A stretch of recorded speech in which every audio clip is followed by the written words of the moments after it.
very proud to bring you the women's competition for the Air Whip Challenge, powered by Samsung Gear. These are all pioneers in their own right, driving the way forward. And it's going to be a real pleasure to watch them perform on this stage. For everyone who doesn't know, we will have 2 rounds to watch the top 14 athletes compete. From the first round, we will select 6 finalists to compete in one more round for the women to compete for the top prize in this event.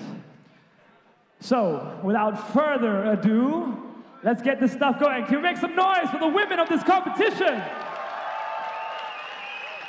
All right, and we are live here in Helsingborg, Sweden for the 2017 Air Whip Challenge. We've got our first competitor stepping up here, but as she gets ready, I'll introduce myself.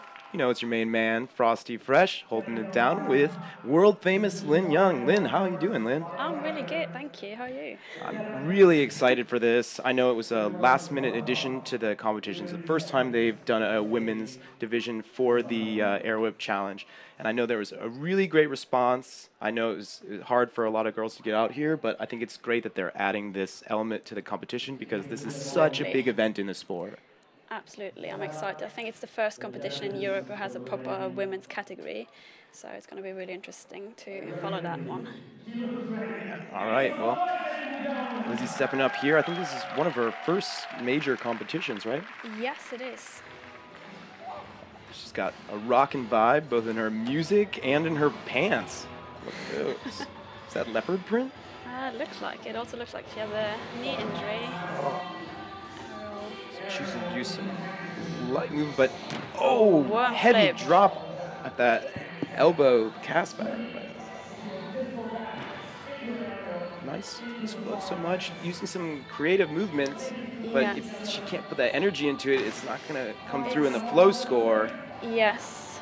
I mean, everything is connected together. It's just not very fast-paced. Yeah, but that's not always the worst thing, you know, if you can make it smooth and clean, that's what's important. Exactly.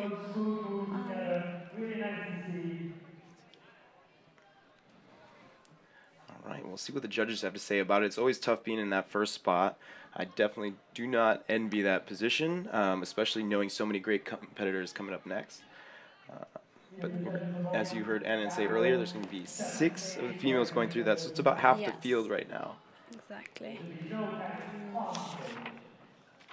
Yeah, it's been a short run as well, so it's going to be interesting to see how the judges give the score for this. Well, yeah, you know, if competitors are confident with their run, they might think they want to save some of their bigger stuff for the finals. Seems like she was pretty confident in what she was doing. I know she got some coaching from Kira. Said they've been dating and training together. So exactly, they train together, and I think her style is also highly inspired by his movement. Of course, I mean, they train together in Eagles in St. Petersburg. But that's tough, though, when you're training with somebody who's at such a high level and who has such a unique skill set. And speaking of that, we've got Reagan Anderson. So she's training with Kaylin with. You got this free running team, very creative style, very unique. I mean, Kaylin is a very strong competitor, has shown that. Yeah, he just made it into the qualifiers with one of the best runs I've ever seen from him. Exactly. Really, really unique style, like you said, but I think he's been coaching Reagan a lot on using her body type, her positions, her creativity to make up for maybe some of the strength that she doesn't have. In certain areas. Exactly. So I'm really looking forward to this run. We were talking about her art of motion submission. It was one of the most creative ones I saw. Definitely very unique. Nothing that you see very often. She looks see those nerves though. Yeah. It's hard to be up there. I mean, spotlight on you. Get literal spotlight on you. It's one of her first competitions. I think it's the first big competition that she's doing. Exactly. But she's got positive vibes in the song, you know? Go through. Oh, using that split drop. Taking off one leg up on the top of the box, that's so tough. It's hard to come out of that clean as well and then keep going with your run and flat or hang gainer. Nice. Clean. Oh, a little bit of a fake out there with like an Arabian dive roll off the ledge. Cast her gainer down. And she calls it. I think she's going for a walk up to the hook. She's going to be happy with that. Like, the landings weren't the cleanest, but definitely for her first competition, she should be happy with the run she put together. And I feel like with the creativity score, she's probably going to have enough to make it through. Yeah. But you never know. We never know. We have strong competitors coming up. So especially these younger girls too. Yes. We've got some of the next generation of talent. Exactly. They are absolutely representing here. They definitely can keep up with the old generation, that's for sure. I'm always starting to question now if the older generation can keep with the younger kids. I'm really excited for, the women's competition and also the youth competition to follow, just because the young kids bring such a good vibe and new moves and. Well, it's cool to see too. Like last year's winner of the youth competition just qualified for the main event this year. That was with a very strong absolutely run. Smashed it. Just one of my favorite runs of the entire qualifier. Yes, very clean landings, very nice to see. All right, our first competitor from Australia, Ashley Gaymans. Yeah, she's actually based in Amsterdam now, so probably training with the Bard guys. And yeah, exactly. She's 26 years old. It's her first competition. And she's only been training for a couple of years, she said. And she said she's a bit concerned about the level of difficulty that she can show. But she's confident in her flow and creativity. So. There you go. When you know what you want to highlight, you can really prioritize what you want to do. But it's hard to prioritize when you're a new competitor. Some straight drops down to get her into place. It's hard because that does take a lot of energy. Does. It's a hard course to start with because the drops are quite high.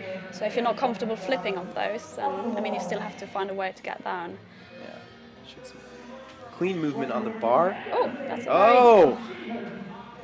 clever. I think those are speakers over on the side she just dropped onto. Yeah, big dive roll.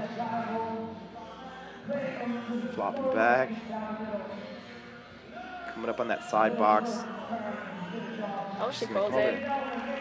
It seems like she looks happy. Yeah, she hit the creative moves she wanted to hit and probably didn't want to risk messing anything else up. Exactly. Especially if it's your first competition, I feel like all you want to do is get a clean run together, be happy with what you did at the end. Literally just survive the experience. Exactly, and have a good memory of it. So. Well, tell us what you guys think. You can comment and definitely use the hashtags AirWhip Challenge and comment at AirWhip. We definitely want to know what you guys think. Like we said, this is the first time AirWhip Challenge is bringing on a women's division, and we're really excited to see it, and we want to know what you guys think. And I know that the team is always looking for things they can improve on. So the next one, I'm really excited to see her. I've never seen her live in action, always just in her videos. She's been around for 5 years. Very strong competitor. Lilu's amazing. I had a chance to train with her. She came out to LA. Her family literally just dropped her off with us, and we went and shot a video out at Hollywood High. She absolutely smashed it. Yeah. And you never know with these kids that are blowing up online, that are getting a lot of attention for their videos, what it's going to be like to actually train with them. And to see her throw down on concrete in a new location she'd never been to. Surrounded by, she was with Tempest shooting a video. That's some of the best free runners in the world, if I may say so myself.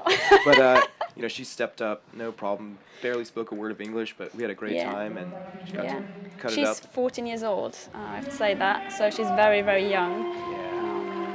She literally just got off the plane too. Yes, she had like an hour of training on the course, I think. Nice gainer onto that ledge, and you can't even really tell from here. It's a huge drop over on the side. Webster straight to vault. Nice 360 dive roll. Wall flip. Clean landing so far. Obviously not going for that flow score. Yeah. To be fair, she didn't have that much time to train on the course, so it's hard to put together a well-flowing line.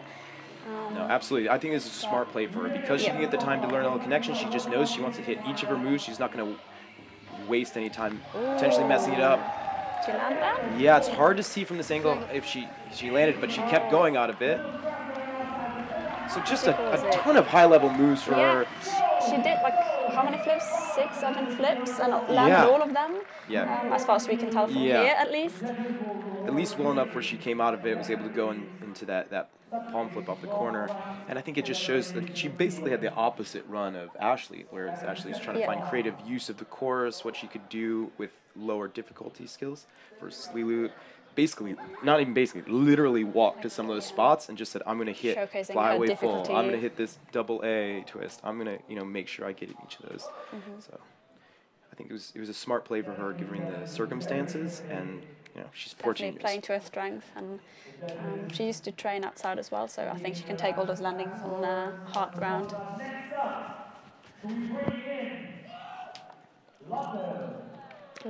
Lotte Timmermans from the Netherlands. She's been recently competing in the Dutch free-running championship, so it's not her first competition, however it's her first international competition. She's coming from a gymnastics and trampolining background. It's going to be interesting to see how she translates that into such a big course with high drops and hard landings. Yeah, I think we're seeing this a lot more too with the younger athletes who have more access to gymnastics facilities, trampolines, and it's a great way to learn, but it can definitely be difficult to transition that into a course like this, or at least to put together more than just one of those big moves. So we'll see how she decides to do this. I love this song, though. Great music choices. I know the judges don't try to let that influence them, but it can't hurt. Straight. Oh, she connects. Yeah, that was a really nice transition down the waterfall. A little bit stiff on some of those movements. She looks a bit hesitant, but calm front. All right, that calm front to finish it out. And she looks relieved. Literally feeling like she just killed it. But I think one of those things that's difficult with these runs is if you are going to rely on your flow score and that connectivity, if you start to lose it at any place, then you have to transition your strategy in the middle of your run, and it can be really difficult to do. Once you use the flow, often it's hard to get back into it. And I think she did a good job, at least on planning her run. There we go, Sydney Olsen, definitely known in the community. With that amazing high school yearbook photo. Obviously, one of the most exciting athletes in this division right now. Sydney is a really experienced competitor. She was just at Red Bull Hour of Motion and unfortunately got a concussion during training and was not able to compete. Exactly, but she's been competing in China twice this year, won both the freestyle competitions in China, so she's definitely experienced, I think the most experienced competitor today for the women's division. All right, looking to see this gainer full right off the start. Gainer really full, clean. Into rise full. Oh, two of her signature moves. Landed. Really clean. Flash kick. Stomps the raid in. Flows out. Calls it. Wow. Very, very short run, but full of flips, packed, very packed. I think we're seeing the experienced competitor come out there. She knew that she had the highest level of difficulty moves, and one of the areas she suffers in the most is her flow. Exactly so. So by keeping a short run, I think she's allowing herself to really focus on what she's good at. And I would say a great run. What do you think about that? As compared to the other runs we've seen so far? I'd call it a smart run, just because she knows that she only has to make it through to finals. That's her goal, really. So I think the run she planned most is the final run. So I think this run is just to get her through. Liked it. It was really short. I would have liked to see more movement, so actually using the course more rather than just a small section of it. But very strong, very clean. Yeah, absolutely, and I know it's difficult too for a lot of people seeing these different kinds of styles be compared to each other. Exactly. Like, for instance, Camilla, I think, is going to bring a totally different style. I'm excited. Camilla's she's 15 years old. She's from Brazil, and she said that she's training on her own because she comes from a very small town, and there's no one training. There's no gyms, so. I've seen her do some very powerful jumps. She strided that gap. I don't know if she's going to do it in the competition, that most girls struggle to jump. So very, very powerful. And I hope she's going to use the course, like the full length of the course, and showcase her proper movement that she can do. Also, I like the song.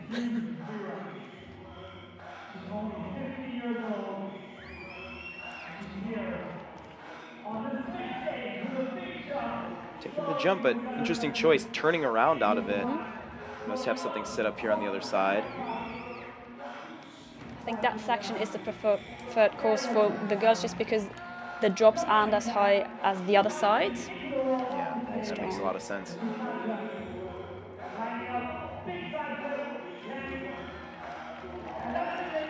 Calling it. Yeah, it's interesting to see the line choice of she had loads of like turning around, which was breaking the flow a little bit. Yeah, in some of the But parts she still- was tried to use some of those movements like that palm spin to turn herself around, which can be good, but I think you are definitely seeing her lack of experience in competition. Exactly, that- She's I think- she's a great mover, like a human Yeah. body moving through space. She's got great style. I love her videos. I feel like I would have loved to see more of that style represented here. Exactly. I think it's really hard for the first competition to put together a run that fulfills all the categories, that it actually is going to give you a high score. So Miranda is 13 years old. She's one of the youngest competitors. It's her second competition. I've seen her prep some stuff. She wasn't very clean, so I'm not sure what she's going to go for, if she's going to choose to do all those hard moves that she's been practicing, or if she's going to play it a little bit safer. And Yeah, I see it time and time again, though. The younger competitors, they have a lot to prove, and it's really hard for them to think about saving something for that final round. You know, you have so much energy, so much adrenaline. You know all about how that feels. Exactly. But I think the judges have been making it very clear that they're going to punish bad landings Yeah. a lot just because they want the competitors to be safe. But so far, landings are pretty good. She had one that was a little bit sloppy coming off She's that. nervous about this one, I know it. She told me. Oh, yeah. Yeah, just didn't get that timing quite right. Looks like she did that palm flip in the corner, but she's all right. She's still going. Yeah, I think she can take those landings, but it's not clean. The judges will punish this a lot, so You can tell she's rushing through some of this stuff. And it's hard, those things that you can hit anytime when you're in the gym.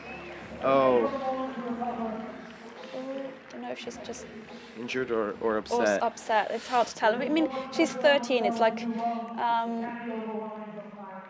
yeah, I think she's not hurt.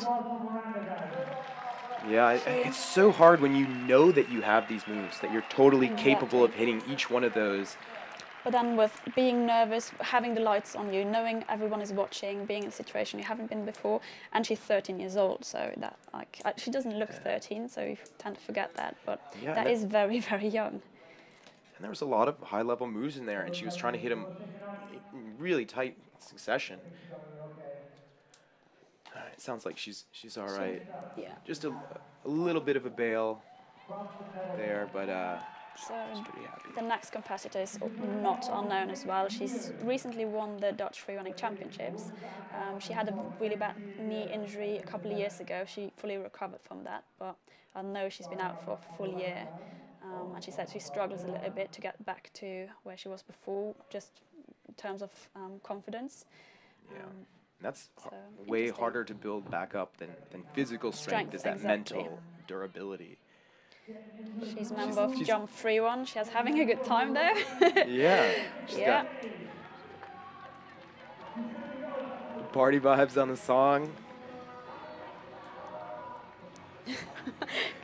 This is a stark contrast to the qualifiers music we heard from the guys. Aerial. Really cool here. She's choosing the same route that most of the women have been choosing so holding far. up here. Back full, I guess. Yes, and landed that one. Clean, a little bit on the heels.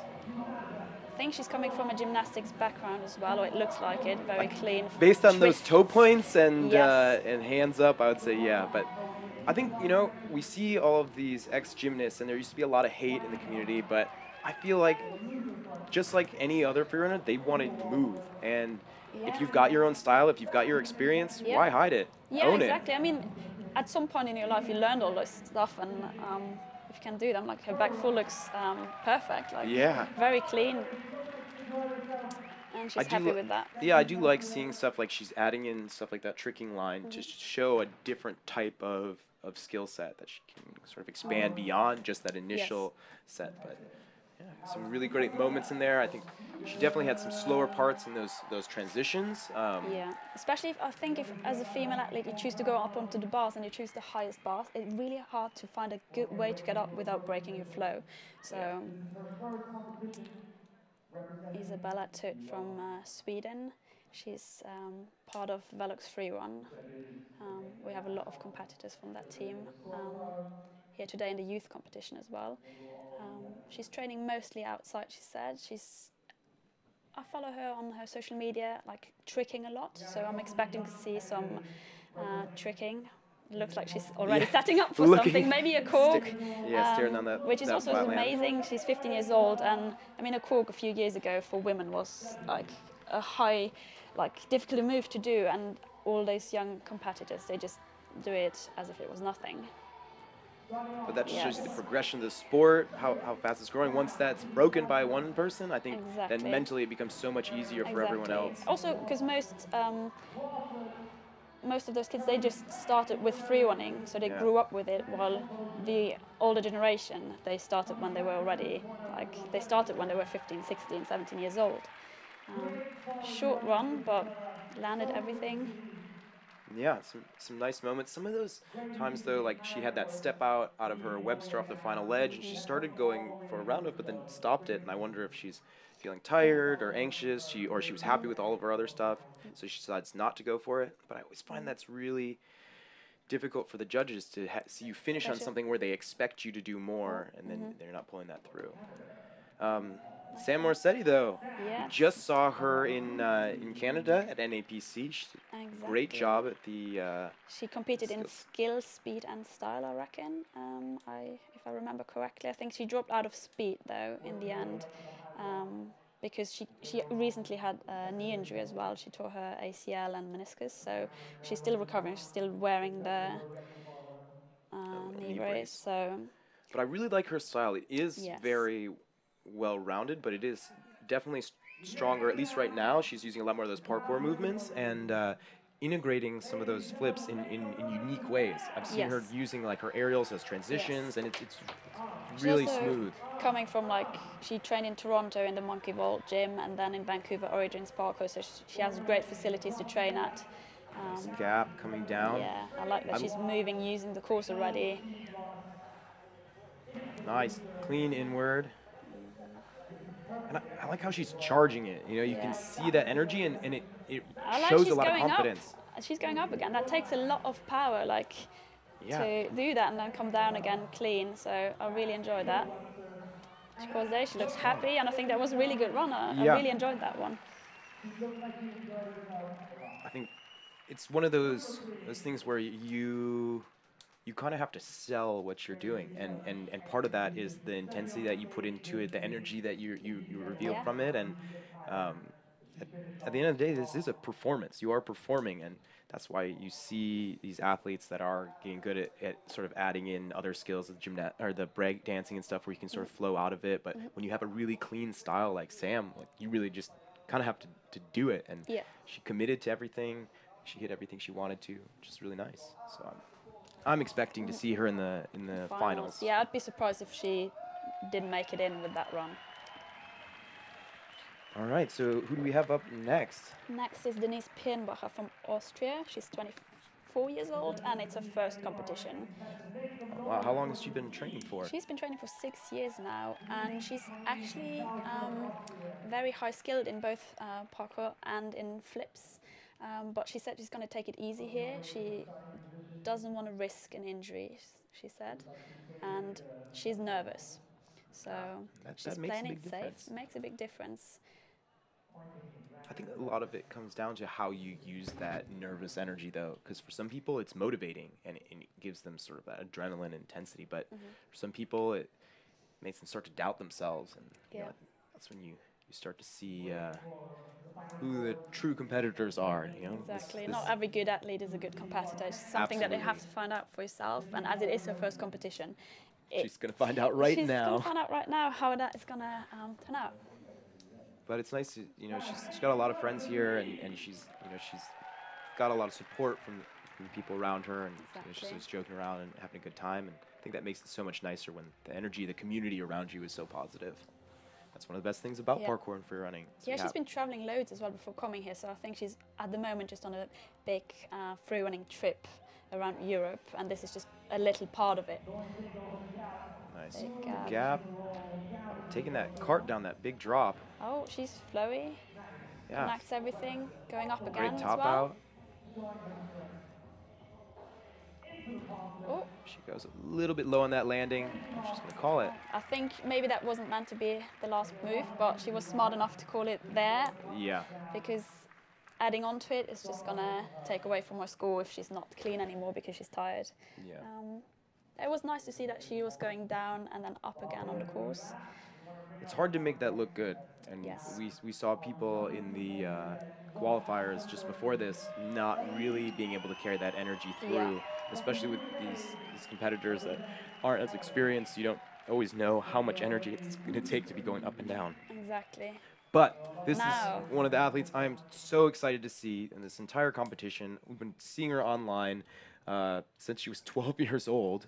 She's only Yeah. 13 now, Yeah. but Elise Bickley. She's one to keep an eye on, definitely in the future. It's not her first competition. She's been competing quite a few times in England before, but only in her local gym, which makes a big difference to now fly out to Sweden. She traveled with her parents and her coach as well, who helped her put together a run and like encourage her. So it was really nice to see. She's got a really, really good vibe around her, though. She's always smiling. She's always excited. A lot of confidence going into all this stuff, which is really rare to see in such a young kid. And I think this is going to be a good one. If she hits all the stuff I saw her Yeah. warming up in practice, it's going to be great. But we've seen, got to be able to connect it There at you the end of the go. day. Cheat gainer there, Oh, setting up. yeah. Pendulum Nice. sitting, that was clean. Yeah. Don't see a lot of women do that one as well, and it's nice to see her do it. Nice Runway flyway full. Back Dropping full. down, back full. Some nice Playing little with dance the moves there. audience. Nice wall side. Again, not the best connections that we've ever seen, but look how low that side flip was, and she's And still able to land landed it. And a Cork cork very down. casual at the end of her run. Yeah. She calls it, she should be happy with that. And look at her getting some love from Sydney and the rest of the girls who just competed. Great run from Elise. I think that's, to me, not seeing her do the highest level moves that I saw her warming up was good, because it shows that she was smart enough to say, I'm going to hit the things that I know I can hit. And Make she's it into got- finals yeah, she's and got a show ton in the of stuff. finals what I Yeah. can do. Yeah, definitely. I mean, she had some really hard stuff in there, though. She had the back full, a cork, Yeah, flyway the full. She hit- sitting sideways pendulum flip. All right, well, I'm sure the judges are going to score her well for that. Again, Yes. probably the only thing they can mark her down on would be the flow, Yes. just because it was pretty stiff in all the landings. But literally, this girl's bones are still growing. Like, she's Yes. not fully formed yet. So I'm really looking forward to seeing more from her in the future, and probably more from her later in the today. finals, yes. So is this our last, the last competitor is Yeah. Hikari from Japan, but she's living in LA at the moment. She's a student of media art. And she's been telling me that she's been doing stunts when she was a kid. So she was actually a stunt performer as a kid in Japan. Really, really cool girl. I had a chance to train with her in LA. She came out to one of the jams, and she's super quiet, very chill, but just hitting some really clean, strong movements. Not sure what we're going to see from her in a competition format, but I'm very excited to see it. And see, we had a good representation from Japan. Yeah. Just had Masa make it through in the qualifiers right before this. He had one of the most terrifying, exciting, awesome runs of the qualifiers. We'll see what Hikari has to do here. Nice swing on the bar, devil drop. Yes, Just great. I nice. like how she turned it 180 to give her that setup for the next thing. Nice cherry drop. Very clean as well. A little creative footwork there. Yes.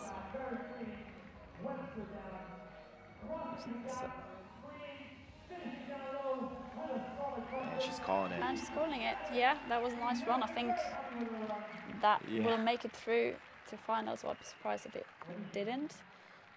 Yeah. It's a nice position to be in if you're going to play the strategy game. Yes. To be able to see where everybody's at, to know how much you have to throw down. of course, you never know what the judges are gonna do, Exactly. but they do have those standard criteria. You know, we hear all the time. You know, they're looking at that difficulty, execution, creativity, flow. I think the scoring is going to be one of the biggest things here when you have such different styles. People literally doing Yes. completely opposite strategies on this course. But if you had to call right now, who do you think is going through for sure?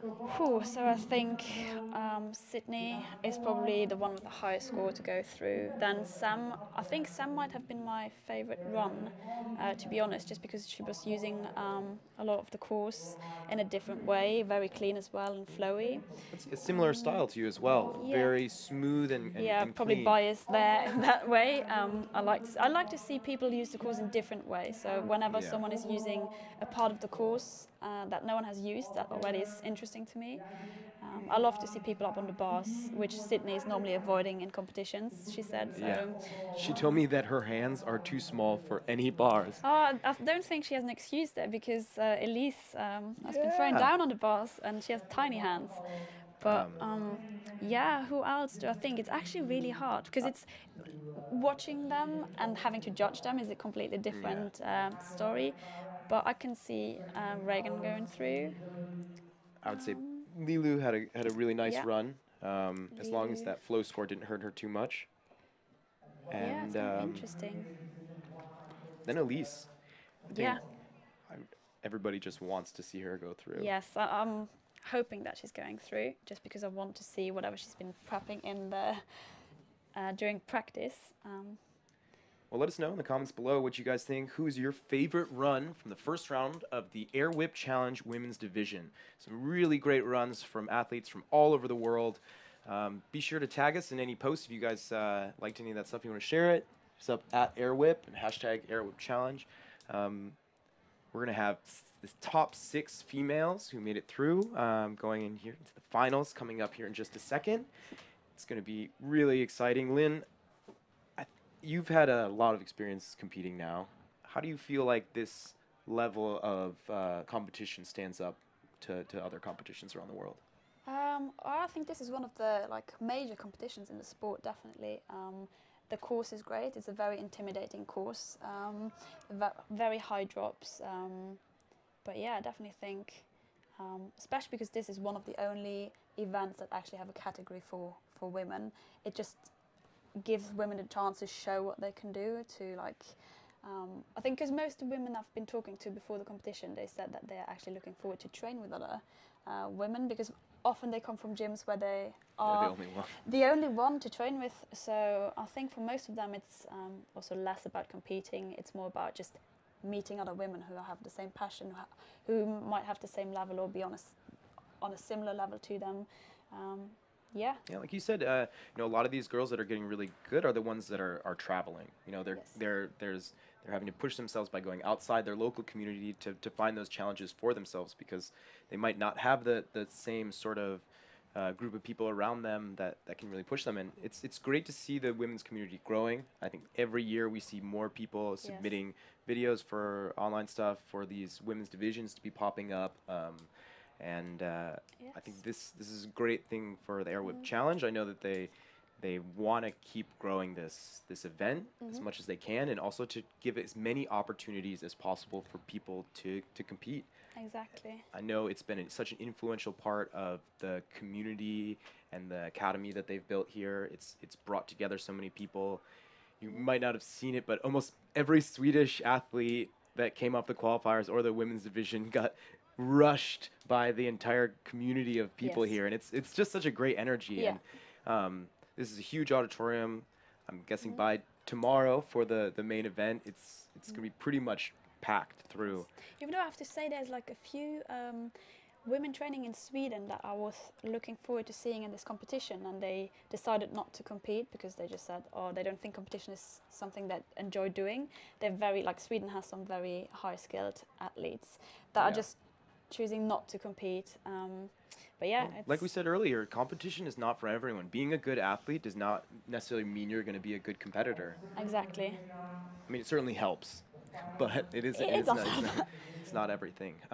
You have to want to compete, I think, and time and time again, I see athletes whose skill level is so high that potential to be really successful in competition is there. But if they're not interested in focusing on that, they're not going to be doing well in competition, which is fine. Exactly. And I think they can progress in their own way. And I'm just happy to see the scene continue to grow. Yes, actually, like if you look at the list of women that are competing today, a lot of them are under 20. They're just like coming, like some of the names I hadn't known for a long time. Like some of them I haven't met before, I haven't trained with them before. It's just like very nice to see that every year there's so many like more women training and actually being at a very good level and taking it very seriously and going to events like every year. If you go to like the events that happen every year, it's like they start off with 5 women, the next year there's 10, the next year there's 20. Like it's very nice to see the female community grow and become so strong. And I think one of the things that's really exciting for me is seeing stuff like that splits leg angel drop that Reagan did. That's a move that I'm pretty sure no guy here would even go for without a foam pit underneath them. There are movements that are not really accessible to guys that these girls can hit, and I time and time again, like, just so impressed with the female athletes that come and bring something new to the sport. And it's why I love this sport so much, because they have the opportunity to be as dominant as any male athlete. And in the past we've seen athletes like Lucy Romberg, who won 11 best female art of motions, but she also was the first female to make it into the finals. She beat out athletes like Pasha and Ryan Doyle to get there. And we have one of the sports where it may not be there yet, but it's getting there. I mean, the sport is way less accessible for women just because you're not encouraged to be in a sport like free running if you're like a little girl. So I think that's about to change, but 10 years ago, 5 years ago, that wasn't the case. So the women's community is very new, kind of, compared to the male community. Not to separate the communities, but like if you look at the competitions, it's just normal that there's not as many girls competing. Yeah, well, certainly from the competitive standpoint, there has not been a strong community of female pro athletes in competitions. Changing. I but think it's we're in definitely an era of change, so. Yeah, and it does kind of seem like that's like a worldwide growth right now. That is a cultural movement to start seeing everybody for the unrecognized potential that is there, and kind of like we were talking about with corks. Once it's that barrier is broken by one person, then it's sort of broken in everyone's mind. And once that glass ceiling's gone, the sky's the limit. Exactly. So judges still finishing up those final deliberations, passing that down, and we're going to see the finals of the women's division coming up here in a second, and it will be followed shortly by our youth division, which I am really stoked to see. I mean, after last year's event and seeing the sort of athletes that are churning it out, like we said, last year's youth winner from Sweden actually just came through and qualified, beating out, again, I hate to keep talking trash on Pasha, but beating out athletes like experienced veterans like Pasha to make it through into the main event. So that youth event is going to be nasty. You guys definitely have to stay tuned for that. In the meantime, if I could offer you one really important recommendation, it would be go onto your Instagram right now and follow @FrostyFresh. And if you're wondering how to spell it, it's Frosty with an I. That's F-R-O-S-T-I Fresh. And if you've got any time left over, you can follow Lynn and Airwhip and everybody else. But if you're going to prioritize, I would start with Frosty Fresh. It's just going to make your life just that much better. Lynn's smiling because she knows, she agrees. It's probably one of the best decisions you can make. But tons and tons of excitement coming from the audience, from the athletes. I think today has just been so full of surprises, and that women's competition, though, I feel like kind of played out sort of as we expected. I'm glad we didn't see any major bails. Yeah. And I was actually a little bit worried about it just because I've seen the practice and I've seen some big moves. So I don't know if they saved those moves for the final run or if they just decided to play it safe, which would be a smart thing to do. So I'm actually pretty happy with that. All right. Sounds like they've got the scores in. We'll see what the judges had to say about those runs. In my hand, I'm holding the one final run. I will call their names in starting order. Running first in the women's final. From Japan, we have Hikari. From Russia, Lizzie. We have Sam from Canada. Running fourth will be Lilou from France. Of course, we have Elise from the UK. And finally, Sydney Olsen to round up our women's final. Ladies and gentlemen, you have your 6 finalists. Let's give you a second to prep yourselves, but we're not going to have a long break. Let's see what these ladies got. All right, there you have it. Your top athletes coming through. You can see them up here on the screen. First up is going to be Hikari from Japan. I think she's definitely got a couple things still up her sleeve. She played really smart being in that last spot. Second up is going to be Lizzie from Russia. I was interested to see her go through. It's always tough being in that first spot, but I think judges like the sort of variety of her skills. Sam Morsetti going third from Canada. Lilou from France. Definitely hoping to see a little bit more flow from her in this round. Maybe she has more planned, or maybe she's just going to go all out. You never know. You could see just going for that sickest trick. She's got some really, really badass moves up her sleeve. Elise Bickley, youngest competitor here, I think. Yeah. And, of course, Sydney Olsen is going to be rounding it out, going for that inaugural Air Whip Challenge Women's Division Champion title. That's a lot. That's a mouthful. That's a lot. All right. So Hikari being pulled out to the stage right now. Seems like she was not fully prepared to go first. That's not a big break, especially considering she was last to have to go straight into going first. Exactly. But she's getting some love from the crowd. Hopefully that gives her the boost she needs. Starting from the bottom, though. Interesting choice. You can see her over down at the bottom, stage right. Konging up. Caster gainer off the ledge. She goes. Using that to get her up on the bars.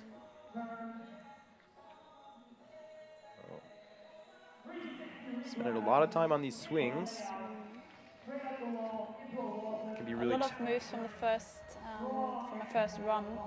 Yeah, maybe she hadn't planned the second run properly.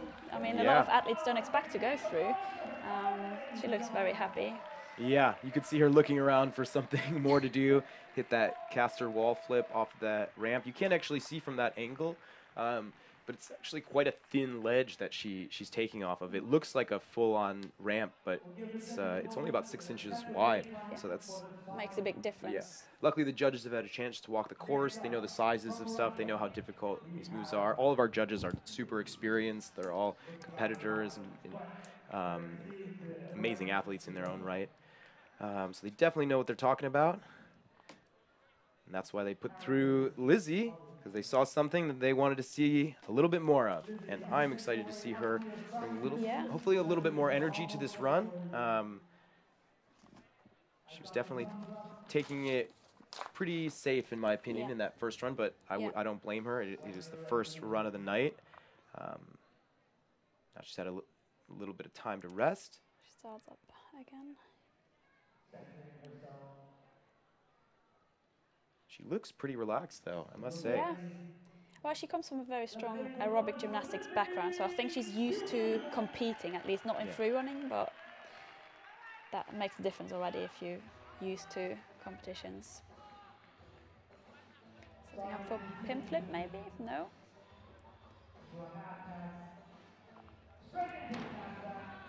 Ooh, that's tricky as well because there's a big drop behind her.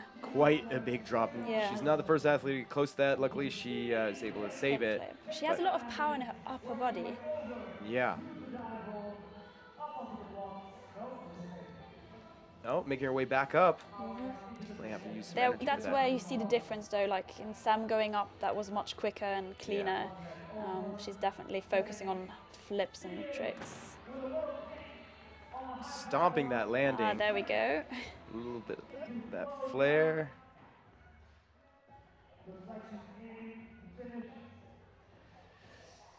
I feel like she had something she's trying to cool. connect, but Yeah. it's not quite there yet. It's. I think that's one of the hard things when you see athletes trying to take these creative transitions and they're treating it almost like another move. And so then it ends up not being smooth, and they're actually going to end up losing points because the level of difficulty of it is already pretty low. The creativity might be good, but they've killed their flow trying to get this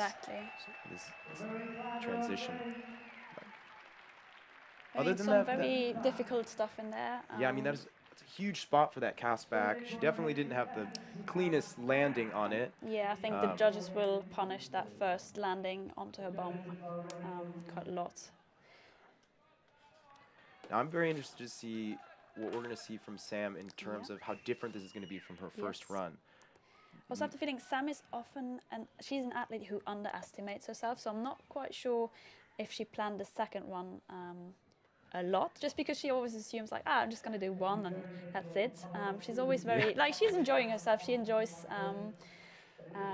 competing or just like having a good time on the course. So I don't think she puts too much pressure on herself.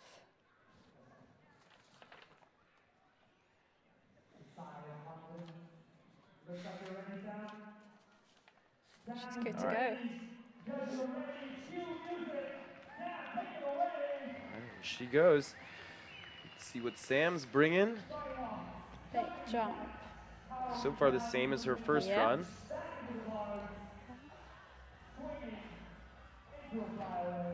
Switching around to flyaway. Yeah, I have a feeling that she did not plan a second run. No, I feel like that was pretty clear. That's where being humble can come back to bite you in the ass. If you don't have that confidence in yourself, then you might end up better than you thought and find yourself in a difficult position. But at least everything she did was clean, it was smooth.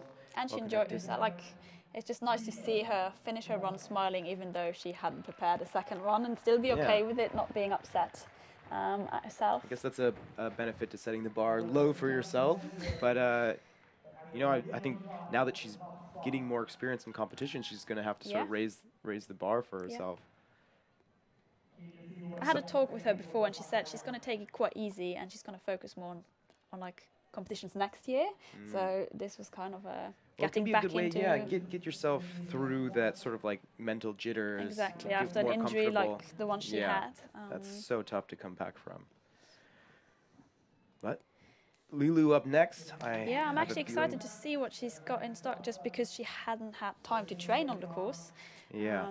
I mean, I think that does put her in a position to want to just hit those single moves, and it's just a matter of figuring out where she can hit it. But looks like she's setting up for a big jump.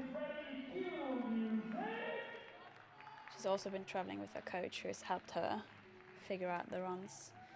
14 years old.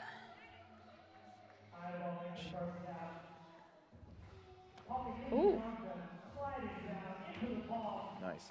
It seems like she did it on purpose to set herself up for that, but it maybe was a little bit more than she anticipated. Nice swing cast back. Yeah, had to take that extra swing, but I think after seeing other people not making the landings and not going as hard, I think that it's probably smart for her. Exactly. Nice 360 dive, very clean. Yeah, she's obviously gone back to her strategy of not caring at all about flow, which is fine. I think she was planning on connecting it. I've seen her do it in practice, but then she has power. Now she's done, Mark. It's a long run. It's a lot of moves packed together. Really nice though. I've seen her do, like in practice, she actually did double corks onto a mat. She couldn't quite land it, so it was smart for her to just go for the single cork of that latch. I think a lot of times you see these athletes who really want to prove something, not just to like this international audience and all Just their to hero stuff, but themselves. yeah, to themselves. She knows she can hit a double cork. She wants to put it in competition, but I think it shows experience beyond her years Exactly. to know when to hold back, and probably after seeing those last two runs where they clearly had nothing planned, she knew she could focus on what was working for her, which is stomping out those high difficulty moves. All right. She's carrying a chalk, but yeah, she's going on to the. I reckon she's on the wrong box. Okay, she's going to chalk up the bars, I think. Placing chalk for herself. Yeah, athletes trying to pick a lot of different strategies for how to keep their hands dry. I saw a lot of guys putting chalk on their pants so they could just tap it there, or just staging it in the right place. Because you don't want to be stopping up, trying to dry your hands off in the middle of a run. It kills not only your flow for your score, but your sort of like mental fluidity, where you're in that zone. As soon as you start thinking of all that other stuff, you're going to lose it. Explain it to Toby Seeger, where she's going to be heading up. Store Boys shot the Air Whip Challenge video the last couple of years. That's why you may have noticed some of those nauseating spins in the cameras. No, they always come through with some really great content, and it's great having somebody who's as legit of a free runner up there on the course with you, because you know they understand how this works and how to follow. And if anybody could keep up with an athlete, it'd be Toby. Yeah, looking more nervous than her first run. Yeah, I think I know why. I think she's setting up for a big trick on the bars, and she's been saying she's nervous about it. I've seen her do it cleanly on concrete a few times, so. All right, very clean side flip down. Taking her time. Clean again. Yeah. Again, not concerned too much about that flow score right now. So now, yes, double fly. She lands it. Yeah, a little bit low, but she rolls out. Yeah, she makes it. You can tell she's feeling way better about herself right now. She's confident. Oh yes, it's nice to see her do all those big tricks and land them nicely. Yeah. Being very happy. Yeah, that's a very strong one. I think she can be very happy with it.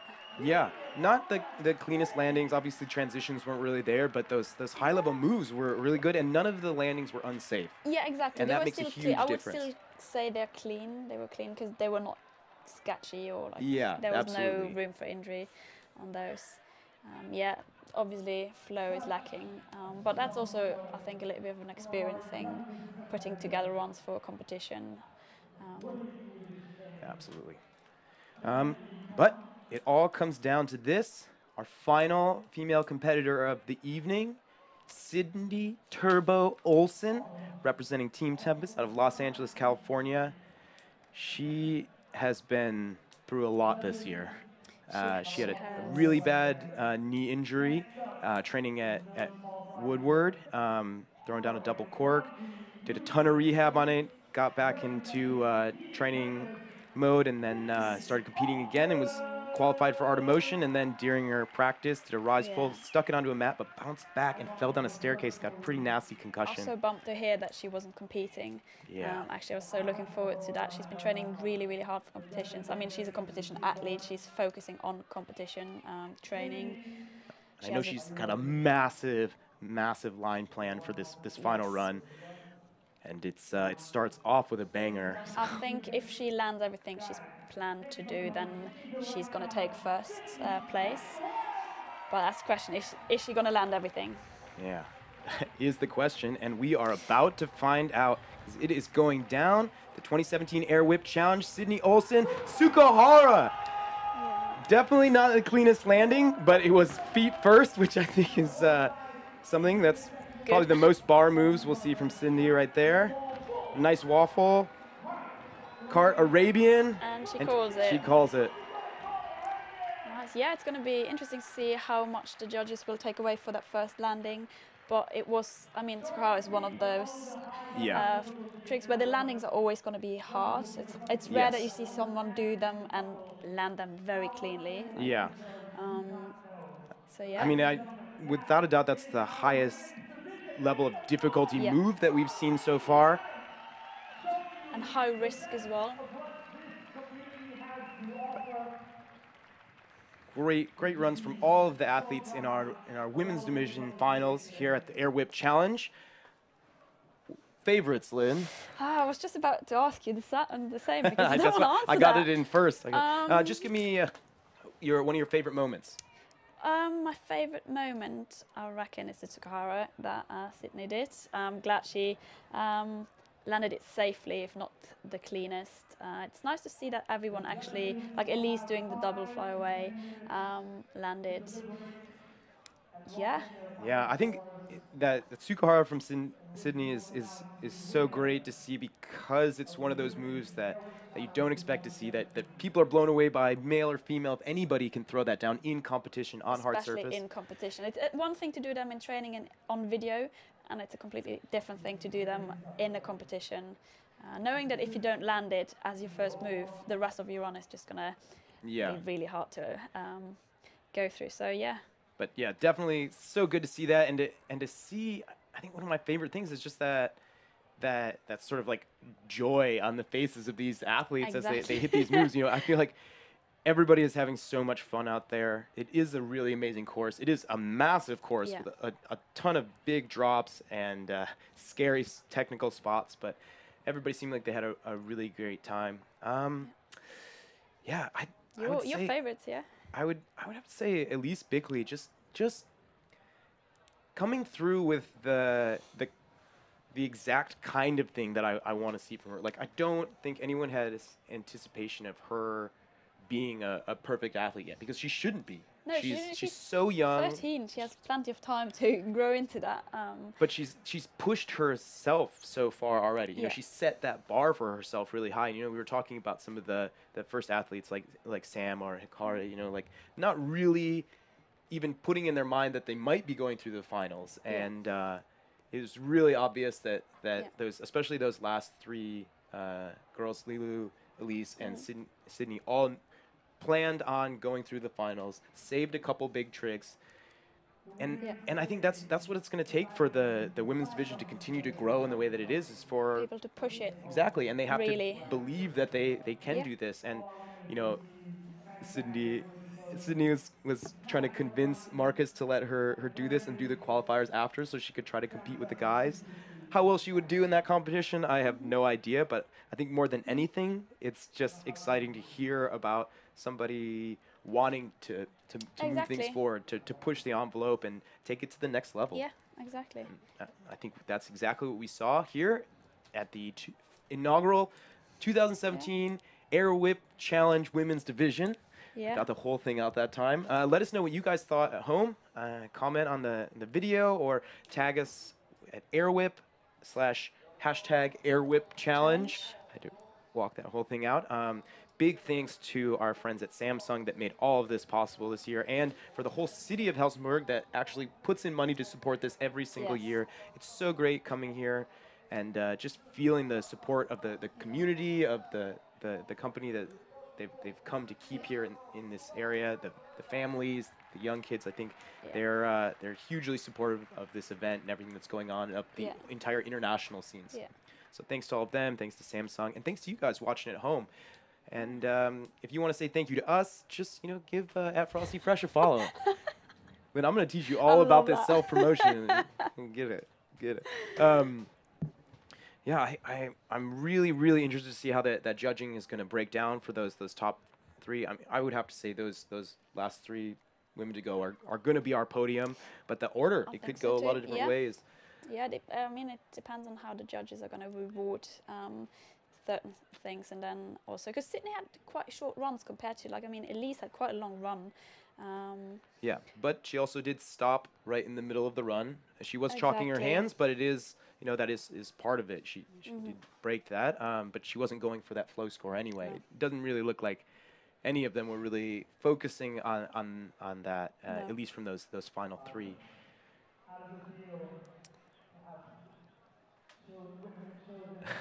You can hear our live MC and Anwar reaching out to the crowd, try to give a little bit of an interview. Athletes like Pasha, though, not necessarily shining in these interviews, but it's great to see his English has improved significantly over the last couple of years. It's gotten super good. A little sad that we're not going to see him coming through in the main event. But talking to him earlier, Pasha was saying, you know, he was very happy this year. He got to work a lot. You know, he was working on that movie in China for a while and got to do Cirque du Soleil. And what he really said is it gave him the freedom to be really creative. And now he's spending his time. He told him he's back in the lab again, you know, the mad scientist. And you know what? I think that's one of the things that as a community we love about Pasha so much is he can literally create new moves and bring them into the sport. And also, I think he's not focusing on competitions so much anymore. It's more like content creation, and so yeah, I think he doesn't like. Of course, I think he would have liked to qualify, but then at the same time, he doesn't seem to be too bothered about it. Like, no, I mean he's won enough competitions in his life. He doesn't have to worry about that. Leave it to the kids these days. They can take care of the competitions, and he can keep creating amazing content, beautiful art, and putting smiles on faces all around the world. So we've got a pretty full floor right now. Everybody's sort of standing up, talking it out. It's a lot of nerves got worked out, which is nice. So you know all the females can rest easy now that that's over, and the nervous energy can be transferred to our kids because we have the youth competition coming up next. I'm excited for that. Yeah, make sure you guys stay tuned because we're going to be about to announce the finals the final winner of the women's division, and also kicking off that youth competition here in just a couple minutes. Just waiting on those judges' scores to finish tallying up, but it looks like they're finishing that up now. And it's a tough one to be a judge right now. I'm having to choose the order of the podium for this one. We're in a really great position because we get to be judgmental of everyone without having to do all of the actual judging. Math is not a strong suit for me, so that would be a struggle already. But you've judged a few times in the past. Yeah, I judged NAPC in North America championships, and then the Dutch freerunning championships, and it's a very tough spot to be in because you don't want to fuck up. Basically, you don't want to have the wrong athletes on the podium in the wrong order as well, and. Yeah, and it's a hard thing to do, especially when you're starting off one athlete, and then 20 athletes later you have to be judging with the same criteria. And you have to keep in mind what everyone has been doing, and especially the judges have been judging the whole afternoon pretty much. They had like 60 something. Yeah, 65 on-site qualifiers breaking down into top 12. Exactly, and they had like an hour break, and then it's straight into the women's competition, straight into the youth competition, so that's a lot to deal with. And then tomorrow, the main event as well. It's going to be wild, so make sure you tune in for that tomorrow. There's going to be a link up on the Airwhip Facebook page, so make sure you check that out. I think it's actually up there right now, but we'll be kicking it off in the afternoon. You can see the time based on wherever you are in the world, because I know we've got a great international audience here. So make sure you double check that time, and we'll be doing a little bit of a pre-show, but holding it down with that live stream for you guys all to check out. It is going to be absolutely massive. 2017 Airwhip Challenge, bigger than ever before. This has become, without a doubt, one of the biggest competitions in this sport, and one of the favorites of not only the audience but the athletes. Exactly. I mean, it's organized by freerunners, for freerunners. Actually, you can see Marcus up there on the stage giving hugs to all the ladies right now. It's one of his favorite things to do. But no, Marcus, he's recently moved out to LA. He's been training with all the Tempest athletes, and I think he's been judging a lot more competitions around the world. So he's really had a chance to sort of expand his viewpoint on international competition as not only an experienced competitor as he was, one of the most podium athletes in the history of this sport, but now on the other side as a judge, being able to see how he can improve that. And so every year, I know that he and Philip and the whole team here at Airwhip are trying to push this, and that's why we have a women's division this year, because you recognize that there was a space for it. Had to happen. Yeah, it needed to be there, and I know it was pretty last minute actually. They weren't going to do it. But I think I'm glad they did, and I think they should go on with the women competition. I think they will. I think it's no going back now anymore. Yeah, now, absolutely. Once they started doing it, they see that the women, and actually there were meant to be more women competing, but some of them had to pull out of the competition just because of injuries or jobs. Some of them have jobs. Like for instance, Storm freerun athlete Lin Young, a favorite, former Red Bull Art of Motion champion. Everybody was really wanting to see you come out.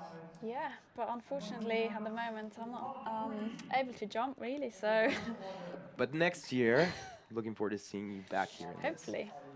All right, here it is. We're gonna give you guys your finalists for the women's division.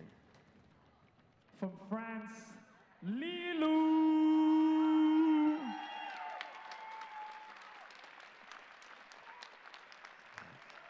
Our third place, Lilou. No surprise there. I think she had a solid run, but not quite as powerful or difficult as Elise or Sydney. So it's looking like it's going to come down to those two for second the top place, spot. finishing strong. From Team Tempest, the USA, Sydney That means that Olsen! Elise Bickley, the youngest competitor of the women's competition, is going to take And if you the haven't win. figured it out by now, our top Sydney was winner, probably suffering from Elise that from the UK, drop off the taking Tsukahara, it. but Elise Bickley Our coming youngest through with a competitor. huge With the win. strongest And she's showing. happy, Yeah. and I I mean, don't know she's how every many- right to be happy. Yeah, That her is, first this, international 'cause competition. this is She's got the right unprecedented shirt on for it. in so many ways. She's loving life. All three of Great these job from athletes all of our killing it females. today. Really, really exciting stuff. Definitely think we're going to be seeing more keep- from all of these athletes and keep from an this eye out division. on, I mean, all those Oh. three athletes. Look at those scores. Lilou and 2 points away, Sydney Olsen from Elise Bickley, but very Lilou close. with really, 300 really Very great close. sauce. Yeah, kind of a big drop to Lilou, and surprisingly, Hikari was right up there with her. She was clean. It makes a difference, and she had more flow. Lilou stopped a lot. She set up like for every trick. She had like a break and set up for it.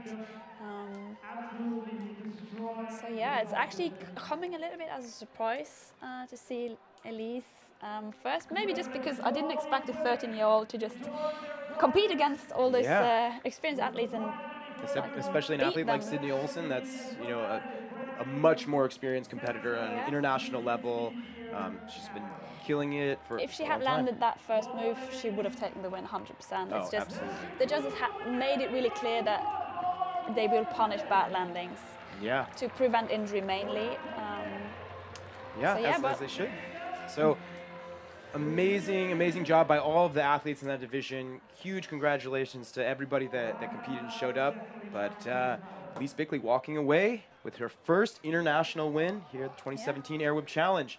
And next up, we are kicking off the youth competition here. So we're gonna have all of our under 15 athletes and some insane skill levels from these young kids. This next Yes. generation has been really fostered by, I think, in my opinion, the growth of the online community, being able to watch these videos and get excited and inspired by people around the world, and also, by having competitions like Air Whip Challenge, where there is a youth division, and seeing what what is possible by these kids.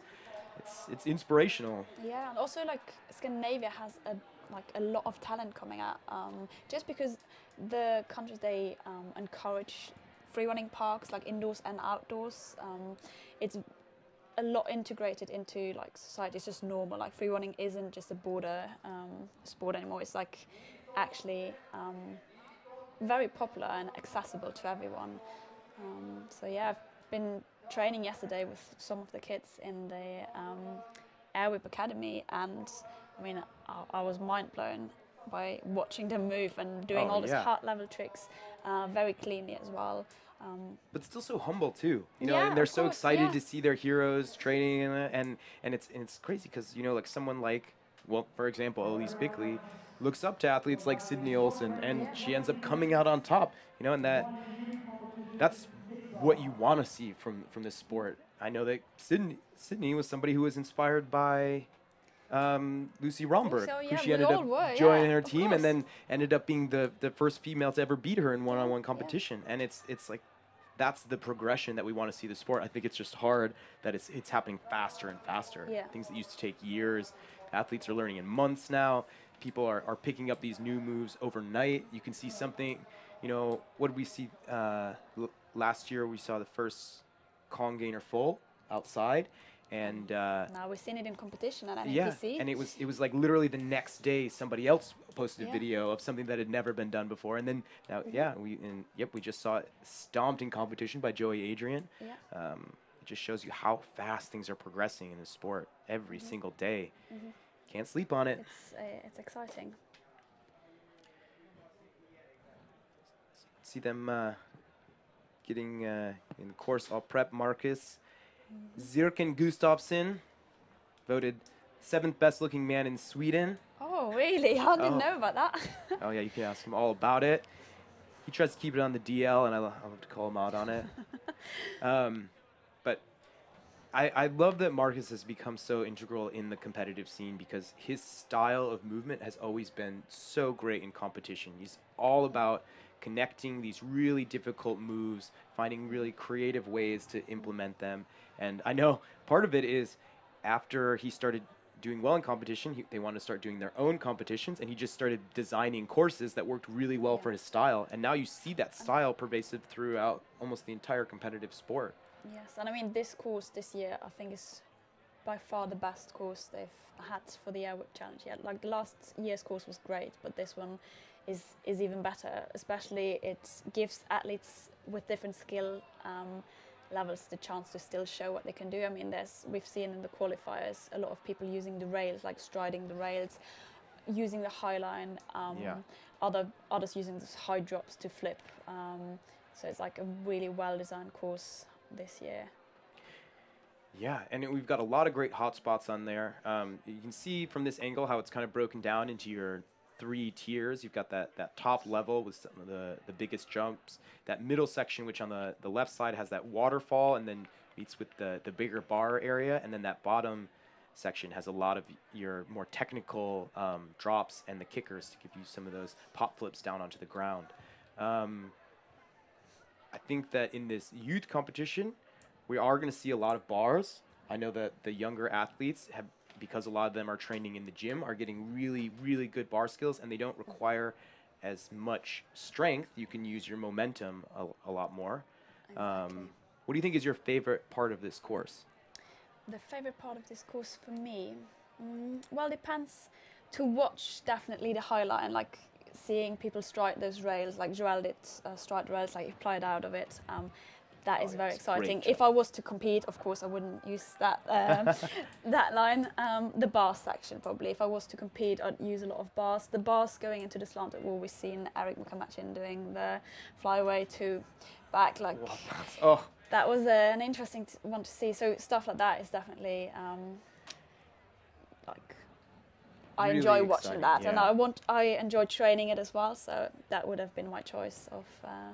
If I had to choose, I would have to say that left side of the course, you've got that really tight technical waterfall area that leads into a lot of different options. And I think athletes are using that as a way to come down the course or redirect. But you can see right there, there's actually a lot of different little pieces that you can interact with. And I love seeing people find creative ways to integrate different parts of the course. Even though I feel like I almost prefer people going the other way, just because it forces them to, like, the waterfall kind of, it's like, okay, we've seen a lot of people do exactly the same moves at the same spots because they're kind of set up for this.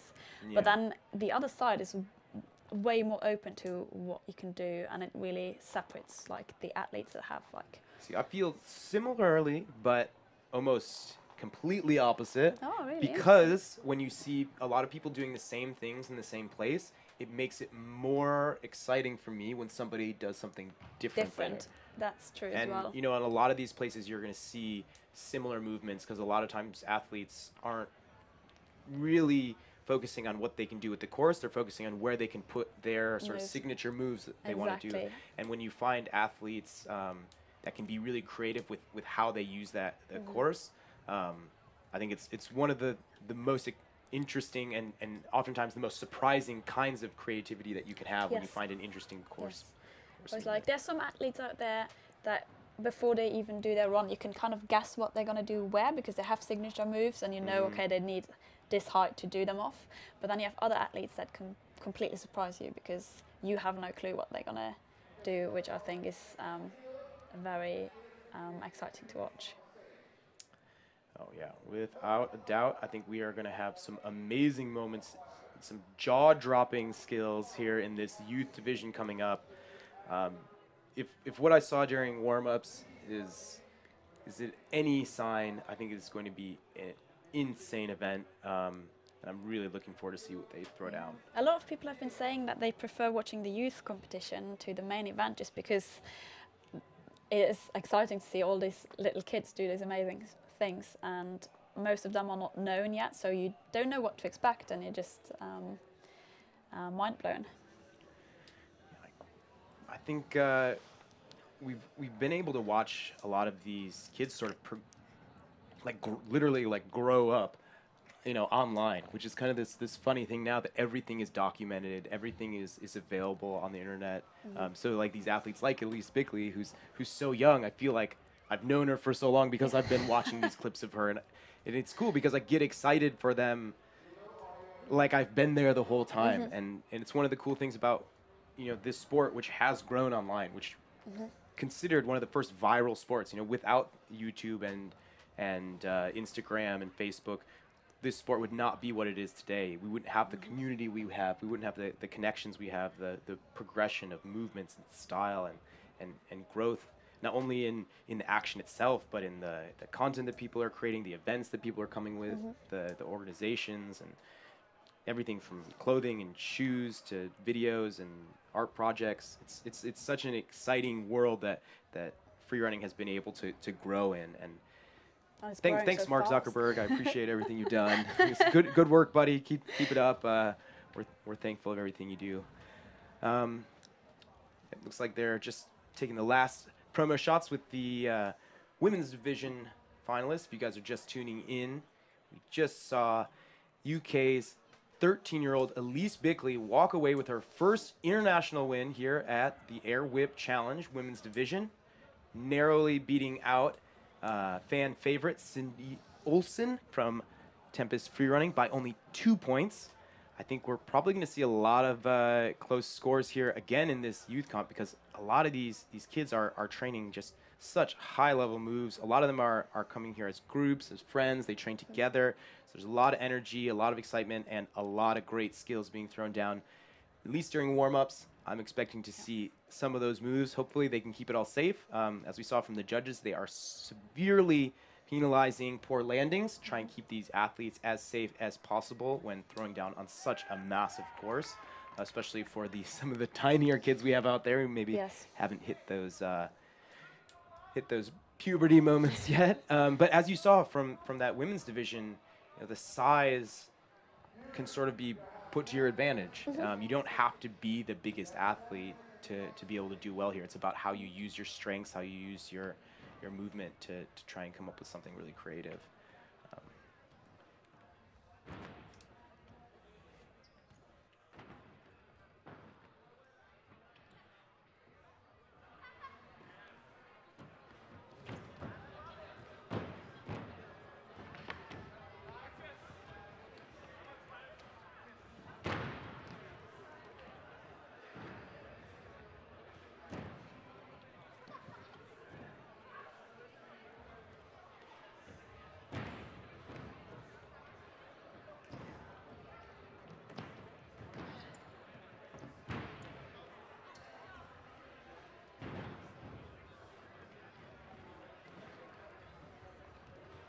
So big thanks again to our sponsor, Samsung Gear, bringing it through. They gave everybody 360 cameras to go out and shoot leading up to the competition. So they're going to be dropping a pretty cool 360 video with some of the best athletes from last year, our top 6 finalists, and a few fan favorites, aka your man here on the mic at Frosty Fresh. Had a lot of fun with that 360 cam. It's a really unique viewpoint on seeing the world around you. You know, a lot of times when you're moving, you're sort of so locked into what's going on right in front of you. So capturing everything in 360 allows you to see so much more and really feel the space that you're in. So you're definitely going to want to check that out. You'll see that going up on the Air Wipp Facebook page, where they'll be sharing that as soon as it comes out. I think that might actually be going up quite soon. It's going to be promoting tomorrow's main event, which is going to be going down online. You can see that link there on the Facebook page, like I said. You can see the under 15 division here, the youth of the future, practicing last movements. They had a pretty good warm-up session right before the women's division, try out those last moves with the Mets, and now it's really just one last look on the course, visualize everything, get their bodies warm and ready to go. A lot of talent coming in here from the European community. As Lynn said, there's a really strong support network here, not only from the other athletes and the gyms and facilities, but even from local governments. Places like Helsingborg is supporting Air Wipp itself, the academy, the Air Wipp Challenge, helping to create an environment where these kids can explore this new sport. And it's obviously doing great things for them. Amazing talent coming out of here, especially the Air Wipp Academy. We've been able to see really, really talented athletes coming out of there, and it's one of the reasons they started that youth division in the first place, because they started sponsoring these kids that were so talented. They maybe didn't have the power to keep up with the older athletes quite yet, but as you can see from just what they're practicing during warm-ups, there's so much talent out there right now, and the whole sort of community, I feel like, has really come together to recognize that this next generation of athletes is the future of this sport. And a lot of the stuff we've been working for years to try and build, with groups like Tempest, trying to put together their academies and videos and clothes from groups like Farang or videos from Store, everybody trying to build this culture of this sport. It's really going to end up in the hands of these little youngsters here that are running around the course right now, and I feel pretty confident that they're going to do amazing things in the future. And it all starts right now at the 2017 Air Wipp Challenge here for the youth division. This is the second year, I believe, that they're doing the official youth comp. I know that they've been sponsoring youth competitions in the past. It's definitely growing within the sport. People are recognizing how much talent there is at that young age. I think one of the hardest things is that kids can progress so quickly at that age that you can have such a diversity of skill levels. So some really talented kids, same age, you're seeing somebody who's pro level, and that's where like the Elise Bickleys of the world who are already starting to compete on an international level against male and female competitors of all ages. We've got a pretty stacked grouping of athletes. Last year's winner, actually 16 years old now, making it into the main event. He just qualified on site, absolutely crushed the course, stomped out a perfect roll bomb to kick things off, and just nailed everything he had in his run. I don't think it could have been any cleaner. And that's been one of the biggest challenges of the athletes here this year, as the judges are really trying to hone in on seeing clean landings from everybody. And I think it can be hard, especially with these younger athletes, trying to put themselves in a place to push themselves, to push the sport, try to keep up with these sort of heroes and stars that they've seen in the past, try to bring their own style, their own energy, and they can be going for some pretty insane stuff. So I think upping that difficulty level is an opportunity for them to really challenge themselves.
All right, so we're about to kick off this youth division of the 2017 Air Whip Challenge. I'm your host, as you know, your main man at Frosty Fresh here, kicking it off in Helsingborg, Sweden, and I am joined now by my main man, Sean Wood. Sean. Hello, hello. How's it going? Or Shiana, as we say in Sweden, because I'm an honorary Swede now. Oh, yeah, well, you definitely look the part. That's it. Well. All right, so we're just getting the rundown pass over to us right now for this youth comp. Again, this is our 15 and under. So all these athletes, for the most part, around 14 to 15 years old, but we've got some 12-year-old athletes in here that are going to be kicking things off. Our first athlete, Kevin Hoving, 15 years old from the Netherlands. Really looking forward to seeing what he's doing. He's actually the oldest athlete in the youth division because he turned 16 in 1 month. Well, it's really interesting because the Kevin that was the oldest in the competition last year just made it through in the main comp. Yeah. So he came second last year for the kids comp, and he's just they held it off to the end. He's the only Swede that made it through, and he came second last year, which is amazing. So. Oh. And he had such an amazing run. We were just talking about him earlier, and it's so great to see that progression. I mean, he beat out athletes like Pasha the Boss, Yeah. you know, and that's not to hate on Pasha. Pasha had a great run. Pasha was throwing doubles, and it was just it was basically a perfect run. Everything he wanted to hit, he hit clean. Yeah. You know, stutters, really fluid, and I think it just goes to show the progression of the kids these days. Well, Kevin's definitely in the last year. He's definitely. I don't know if it's maturity or his body development. There's something really fundamental that's developed in him over the last 12 months. I've been training with him quite a lot. I'm living only half an hour from here at the moment. I come to Helsingborg quite a lot, and I just through observation, I've been watching him, and I just there was something intuitive that I knew he was going to do well. I was speaking to him before, and I said to him, "Are you nervous?" He goes, "Oh," he has this joke that he always tells, like, "You need nerves to do well," or something like that. But he just his mindset's on point. He's just a monster. And to think that in 1 year he was in this comp, and now, as you said, he beat out people like Pasha. It's unbelievable. I mean, I can see just running through the sheet here as well. We've got Joel Larson running third today, and he's another one. I mean, his bar work, everything. He's one of the cleanest people out there. I actually didn't know that he was in the 15-year-old. He's only 15 years old. I trained with him a little bit as well, and I thought he was, you know, I go out and train with him. He's doing the same stuff that anyone else is doing. It's crazy. What do you think it is that's sort of opening the door for these kids to just level up so fast, because they are just getting better and better? Yeah, I mean, it's definitely where we're at within the free running space right now, right? So gyms are definitely a big part of it, especially in some of these Scandinavian countries in Europe. You know, I feel like the progression would have been a lot slower back in the day because they can only train 6 months a year outside, right? And it was back in the days where you had to have you'd have to try and get access to gymnastics gyms and all that sort of stuff. Oh, the good old days. Yeah, you know, and I've observed this with a lot of action sports right now. I know a wakeboarding kid from Thailand who once there was a sort of wake park developed over in Thailand, he was doing the same sort of thing. 13 years old, he started winning world championships, you know. So it's definitely, it's incremental successions, you know. Our generation built the foundation that now the kids are flourishing off. It's super cool to see. Yeah, I think one of the things that I'm continually impressed by is not only the physical capabilities of these kids, but the fact that they may start off just by copying the moves of their heroes, but they're starting to get really creative and throw stuff that I never would have imagined. Well, even if you look at the food chain of Pasha and Waltari, and then he had another kid that he trains with, and they all sort of replicated the styles. You can see that he's been inspired by Pasha, and then he's performed it into his own thing, and now he's got a younger guy that he's training with that's copying him and then making himself. Everyone, I mean, there's definitely a bunch of Pashas that run around now, you know, that have similar movement. You can see it in these comps where these people come out, they're either the really parkour style of movement or they're the really flowy and creativity style, and it's very divided, but you can put them into these groups, but then they sort of form their own direction within it as well, and that's where the sport just keeps getting progressed and progressed. Yeah, and one of the things that Lynn and I were talking about, especially with some of the younger athletes in the women's division, is kind of feel like almost like they're a part of the family because you watch them. They're posting every day on social media. Yeah. They're putting out these awesome clips. You're seeing it as they progress, and it almost feels like you're a part of watching them develop and grow up, and it gives you such a great sense. Like I feel like dad to like to 2,000 like young kids. We are getting to that dad status there, aren't we? How long have you been training now? Over 15 years. Wow, yeah, I'm about 13 or 14. Yeah, I started when I was 14, and that's 30 older years than old. some of these competitors. Yeah. I started before some of these kids were born. Awesome.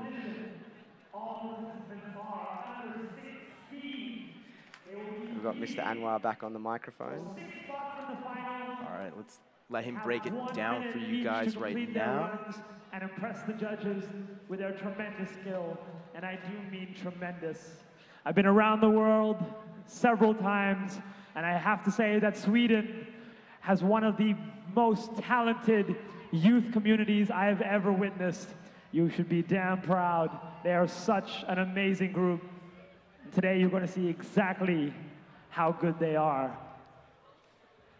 If everyone could please take their positions. First up, starting strong with Kevin Hoving. Ladies and gentlemen, competing last year, had such a strong run, just missing out on the podium, I think.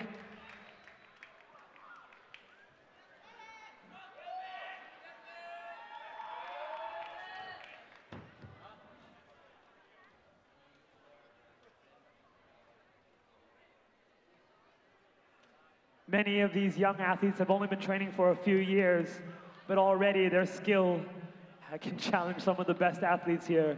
Such an impressive feat to see. Kevin,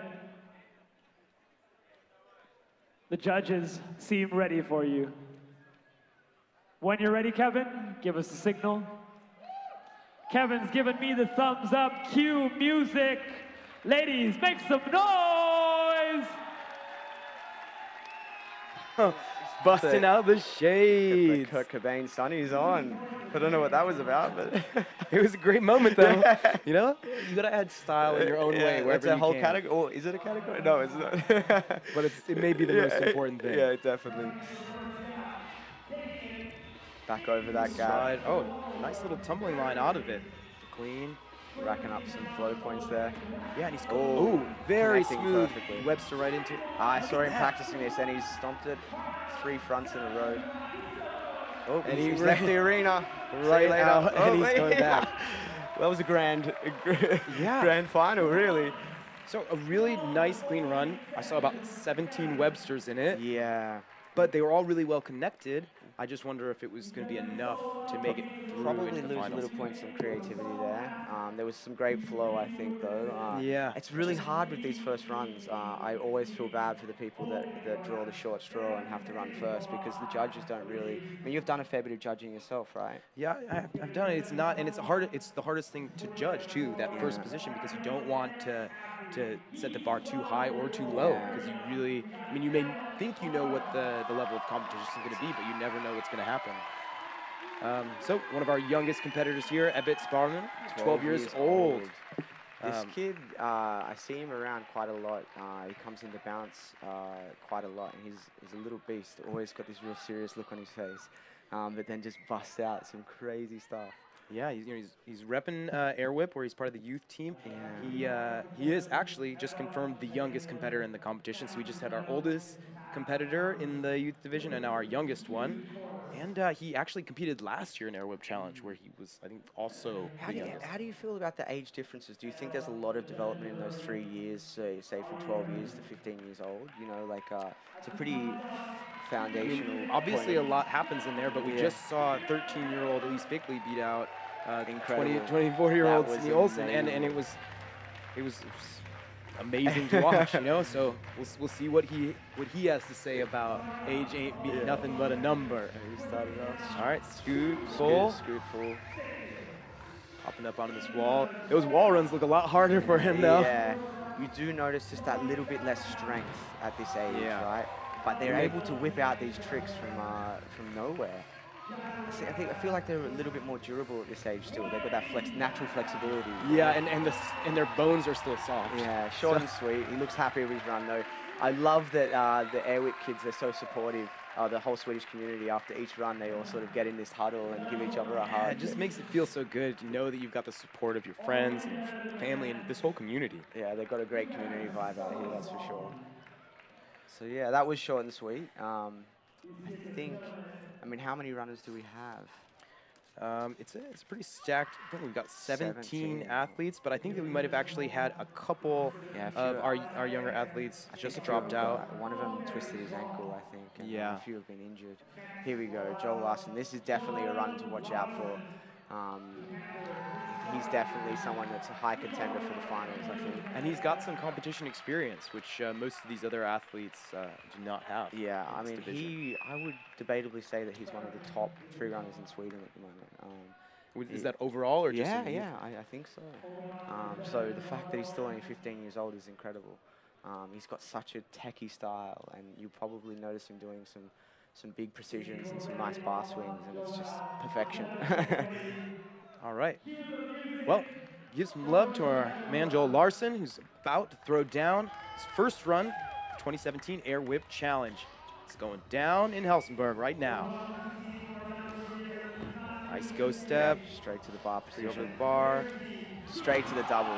Yeah. Just sticks that double fly so clean. Can't say I didn't tell you. It's nice and strong as well. Yeah, and like you said, that technical precision is there too, and you don't expect that from such a young athlete. No. He does a lot of outside training jobs. Look how smooth that was. Puts a lot of his straight to double full. Perfect scoot dub full. Puts a lot of clips on Instagram, and it's always this perfect tech like that. Yeah, and I mean, there wasn't a lot of speed in that run. You know, he took his time, but it was still really fluid. It wasn't your sort of traditional flow, like connecting each step, but he didn't stumble through anything, no stutter stepping. He had something sort of intention with each movement he made. Definitely a lot of planning went into it, but as you said, he moved quite nice. It hasn't got quite the precision that you see in some of the older divisions, but still super amazing. Yeah, very nice. All right. And we're moving quite fast through this division. Douglas Cassander, another 15-year-old from Sweden. It's going to be up next. From Gothenburg, also a solid community out there. We will see a lot of locals for this youth competition. There is such a strong youth scene here, and they love the competing. It seems to be something that they're not quite as afraid of as some of the previous generations. You know, if you do free running these days, the competition is just a natural part of it, you know. I think a lot of people have come to recognize the benefits of competition, not only for the sport overall, but for as an athlete, how it can push you. But you see him pulling some of those Pascal-esque movements, you know.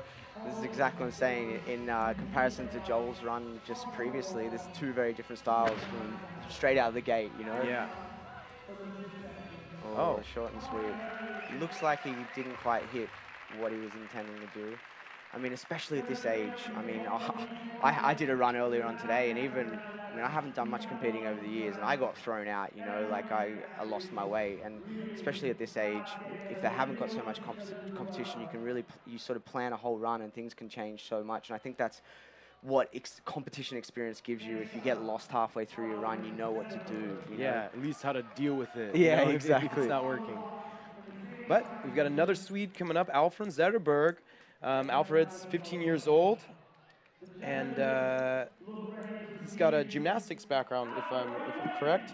Yeah. So he's only been training in parkour for the last few years. This is his first competition, though. But I saw him some earlier. He seemed like he had a lot of confidence in what he's doing, but it looks like those nerves might be getting to him a little bit. It's funny how much you can read off someone's face before they even start their run, isn't it? And I think that's showmanship is a big part of it, you know. Yeah. I noticed some of the runs today. Even if you don't execute everything, if you have some confidence on your face, it can make a big difference. Especially, it is a performance at the end of the day, you know. Great swing cast back right there. Inward. I mean, he's done a great job connecting this stuff. A few little changes in speed as he went up and down. At the beginning, I feel like those nerves were getting him going pretty quick, so he went through that first waterfall pretty fast, but it was clean. So I think that's fine. It's harder when you get to those more difficult movements. You start to lose your gas at the end of the run, so you start slowing down. But he managed to get everything onto his feet, which is what the judges are always looking for first and foremost. Definitely. It does look like the runs might be, they sort of have their one line down the course, at this age, which makes perfect sense. So we've got Tobias, yeah, from Amsterdam. Yeah, and I was just over there and able to check out the city, and it is so beautiful. The architecture is so unique. The arts community is really involved, so there's a lot of great architecture built in with unique design. So we're seeing athletes like Bart van der Linden, former Red Bull Art of Motion champion, has been able to develop a really flowy, creative style and connect. And I think a lot of that has to do with the local architecture there and the sort of like open, free-spirited mindset of the culture of the area. Definitely. But little known about this athlete right now. He's a relative newcomer, definitely to the competitive scene. Haven't seen him in any major competitions. Starts off with a nice risky gainer there. Yeah, rushing that side full, but lands it nice, stomping out these landings. Big power on the bars. Yeah, boom. Just doesn't get both feet up, but still coming through. Wow. Something I do notice from some of these younger athletes is they seem to be very all-rounded, They seem to all have some sort of ability with their acrobatics, a little bit of parkour, and then get up into the bars and look very strong on there. Seem to be a bit more of a full package. I guess it's they consume everyone's content these days. We used to all be a little bit pigeonholed, into our own sort of styles of movement. These younger kids really look like they're the full package from the young age, and it's probably why it could be one of those things that adds to why they're all progressing so fast. Well, yeah, and since competition has been available for while they were developing that competition style is a big part of it. I mean, places like Tempest Freerunning Academy, the curriculum there is designed to spit out a competitive professional athlete, someone who could put together a solid run in parkour or freerunning competition anywhere in the world, and that's what we're starting to see. There's going to be some Swedes, some air whip athletes dominating over the next few years. Oh yeah, that's these kids from Sweden are absolutely killing it. We got another Swede here, 14-year-old Vincent Frantz. I'm gonna just go ahead and say right now, I'm sorry, because there's no way that I said your name correctly. He came third place at the last Air Whip Challenge for the youth. So he's coming back, seeing if he can do a little bit better this year. Yeah, he's representing Velox Freerun, where you've actually seen a bunch of the really talented athletes coming from. Rocking one of those drop shirts.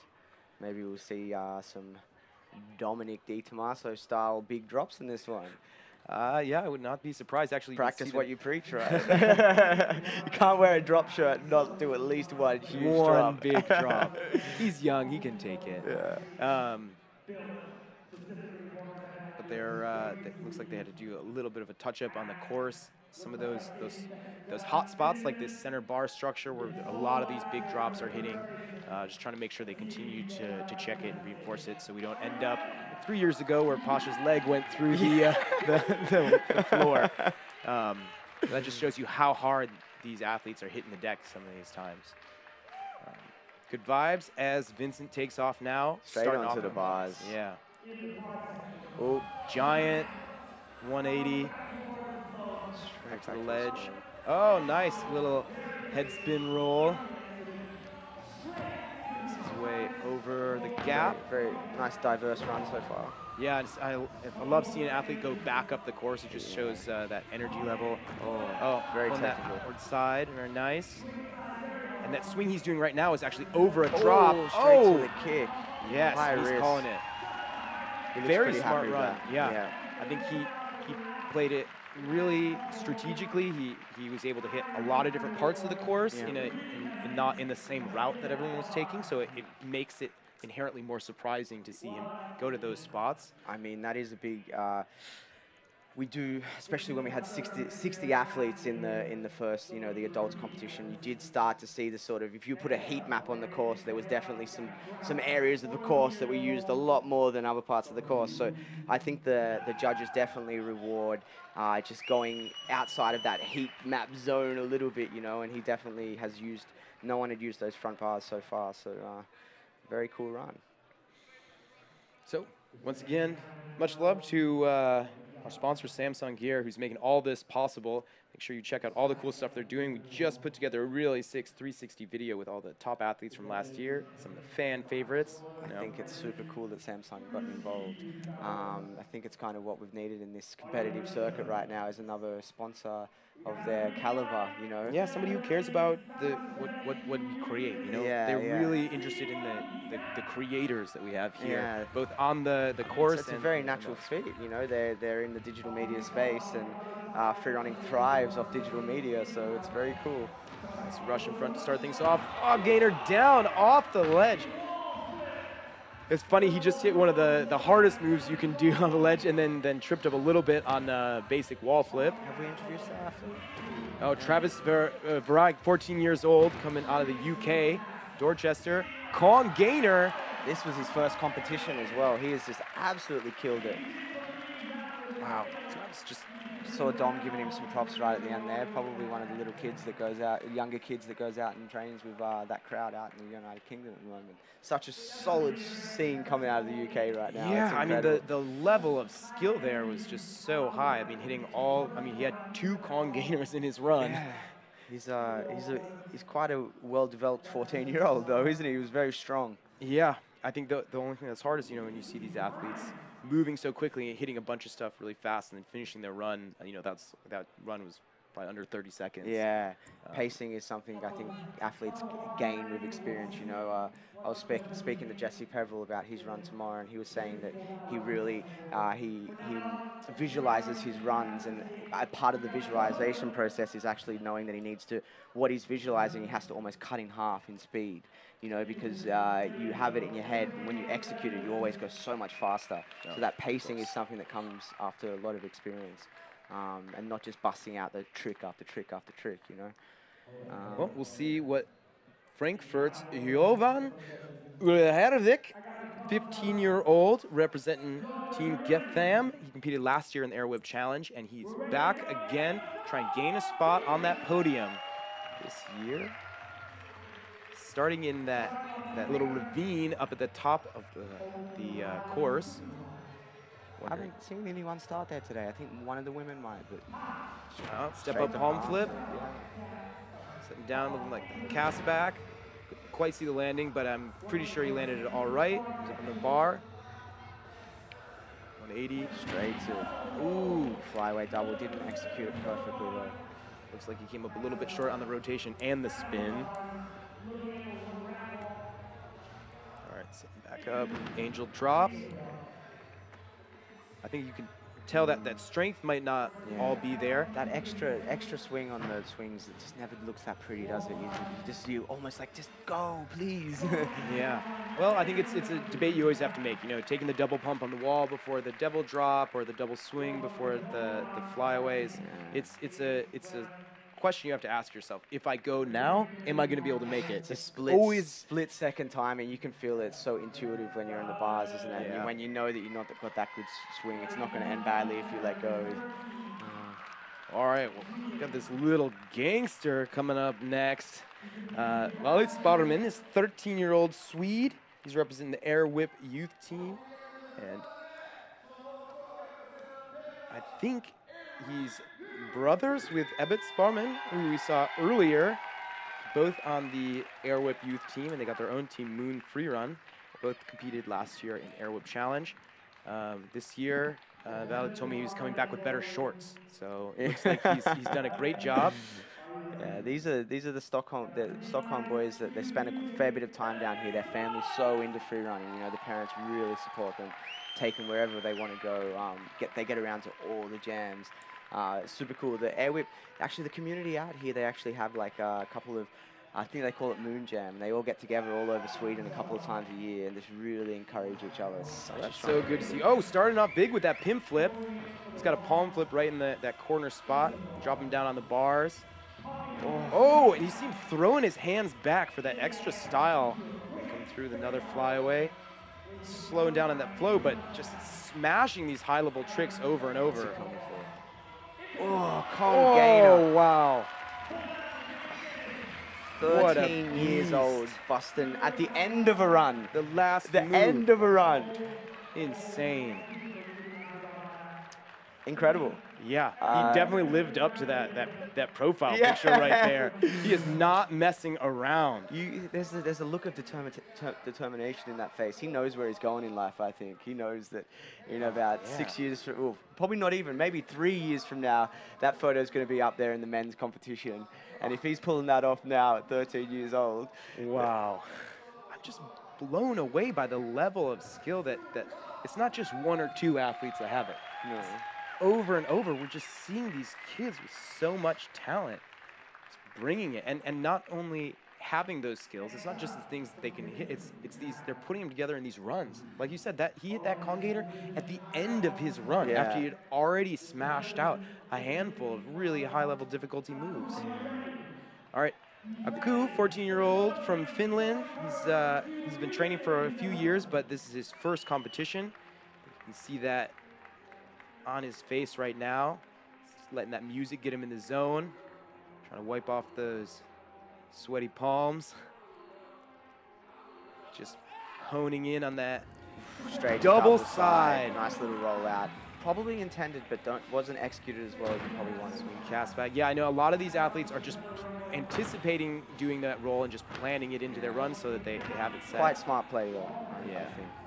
Especially now that movement is so popular in so many athletes, it's more acceptable. That forward side a little, Solid thread the run. needle. That nice low palm and that off-axis move.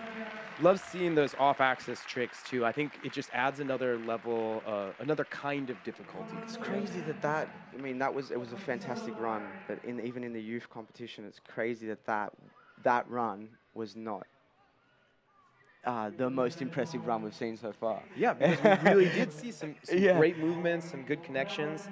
But yeah, this youth competition is just as high level of difficulty as the main event.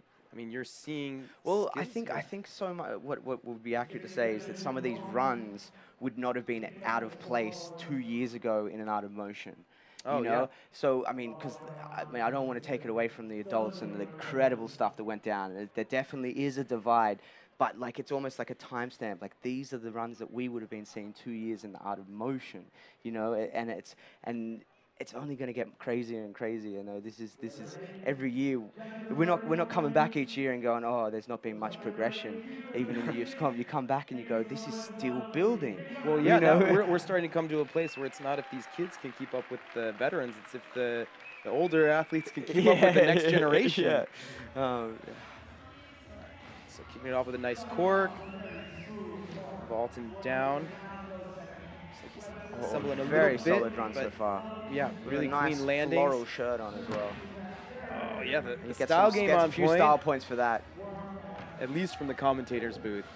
Oh, nice cart I'm wrap starting to think he was gassing out a little bit, but he just started. I mean, but you can strong see, look, legs. he's actually using those corks and swing throughs to save energy. Yeah, whoa! Oh, can't quite land that double cork.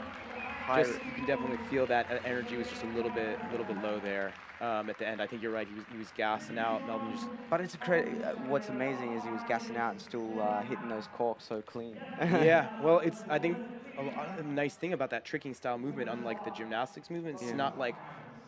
It's more about your momentum. So if you are losing energy, you can use that to your advantage and just keep your body flowing through. Yeah. Just think he really wanted to hit that double cork to finish things off strong, and it was just a little bit too much for him.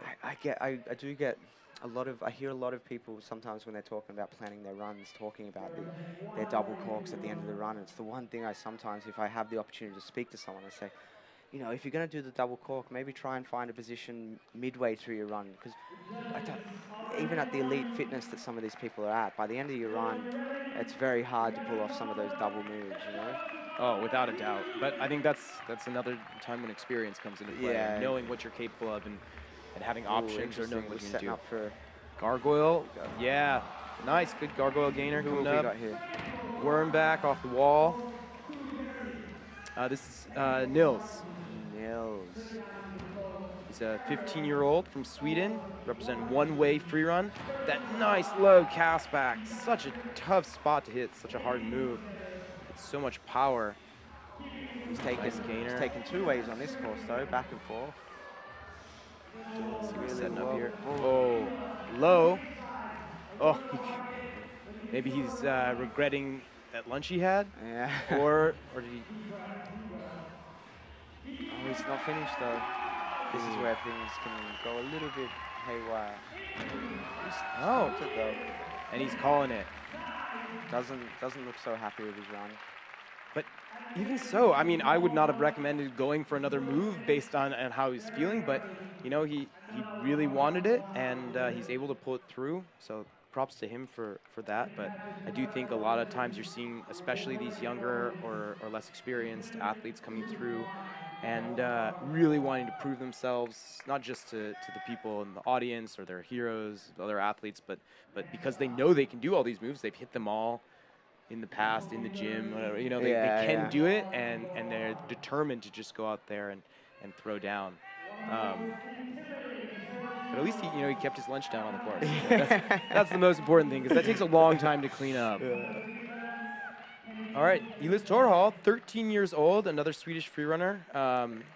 He competed as well last year in the Air Whip Challenge. He's got a younger brother that's been walking around. He was playing on the Samsung setup out the front earlier. They look like twins, but they're not. There's a few years between them. I think within a few years we've seen his brother competing at this level, and this kid surprises you every time. You wait. I haven't spoken to him today, but he's got something crazy. Highly skilled young kid. Nice cork. So solid. Down on the box. Whoa, cast back on that real tiny ledge with a huge drop on the side. Doesn't quite get the power he needs to get that rotation. So solid. Yeah, going for that. Running with determination. Nice, scoot full on the flat. Nice, palm flip down. Oh, double A twist. You know, even with those stumbles, I think that's up there. Yeah, it was a really good run. You can see he's disappointed, probably because that first movement wasn't what he wanted, but it was a really great run. He knows what he's capable of, and I think he's one of the kids. I've trained with him enough to know that he'd probably have a second run planned as well. So he would have been holding out a couple of tricks there. So hopefully we see him go through, because I could see him top 3ing possibly, which is quite incredible for, once again, a 13-year-old. Yeah. All right, so our last competitor here in the youth division, Eddie Jespersen. Local, just outside Helsingborg. Yep, he's been competing in gymnastics at a very high level, but just getting into the free running scene right now. He's seen a lot of great athletes go before him. Now it's all up to him. He's going to be the last athlete before we break it down for our top 6 in the 2017 Air Whip Challenge Youth Division. He looks very composed. I think he's got something nice planned. I'm expecting something big at the start here. Yeah, he's one of the first athletes starting over on that far right side of the course. So he's got a little cart wrap full. Dropping into place. Little spin up to the bar. Ooh!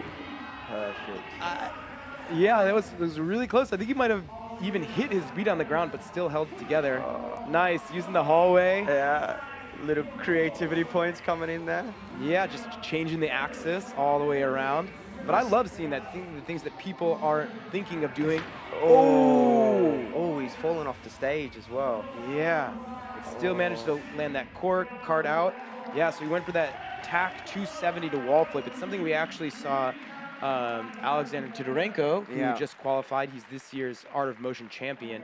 Hit that same move into wall full, but Eddie Jespersen, 15-year-old from Sweden, just not able to get that rotation out of it. But he went for it. Yeah. That is not an easy move by any means. I think those slip-ups might have just pushed him outside of the top 6. Unfortunately. All right, so that's it for our first round of the youth division. Some amazing runs from some young athletes. This is the toughest question. Favorite moment? Who do you think we're going to see coming through here? I have to say, for me, Joel Larson was the standout for the youth division. And if I'm going to make some outlandish predictions, I feel like he's my #1 to take it.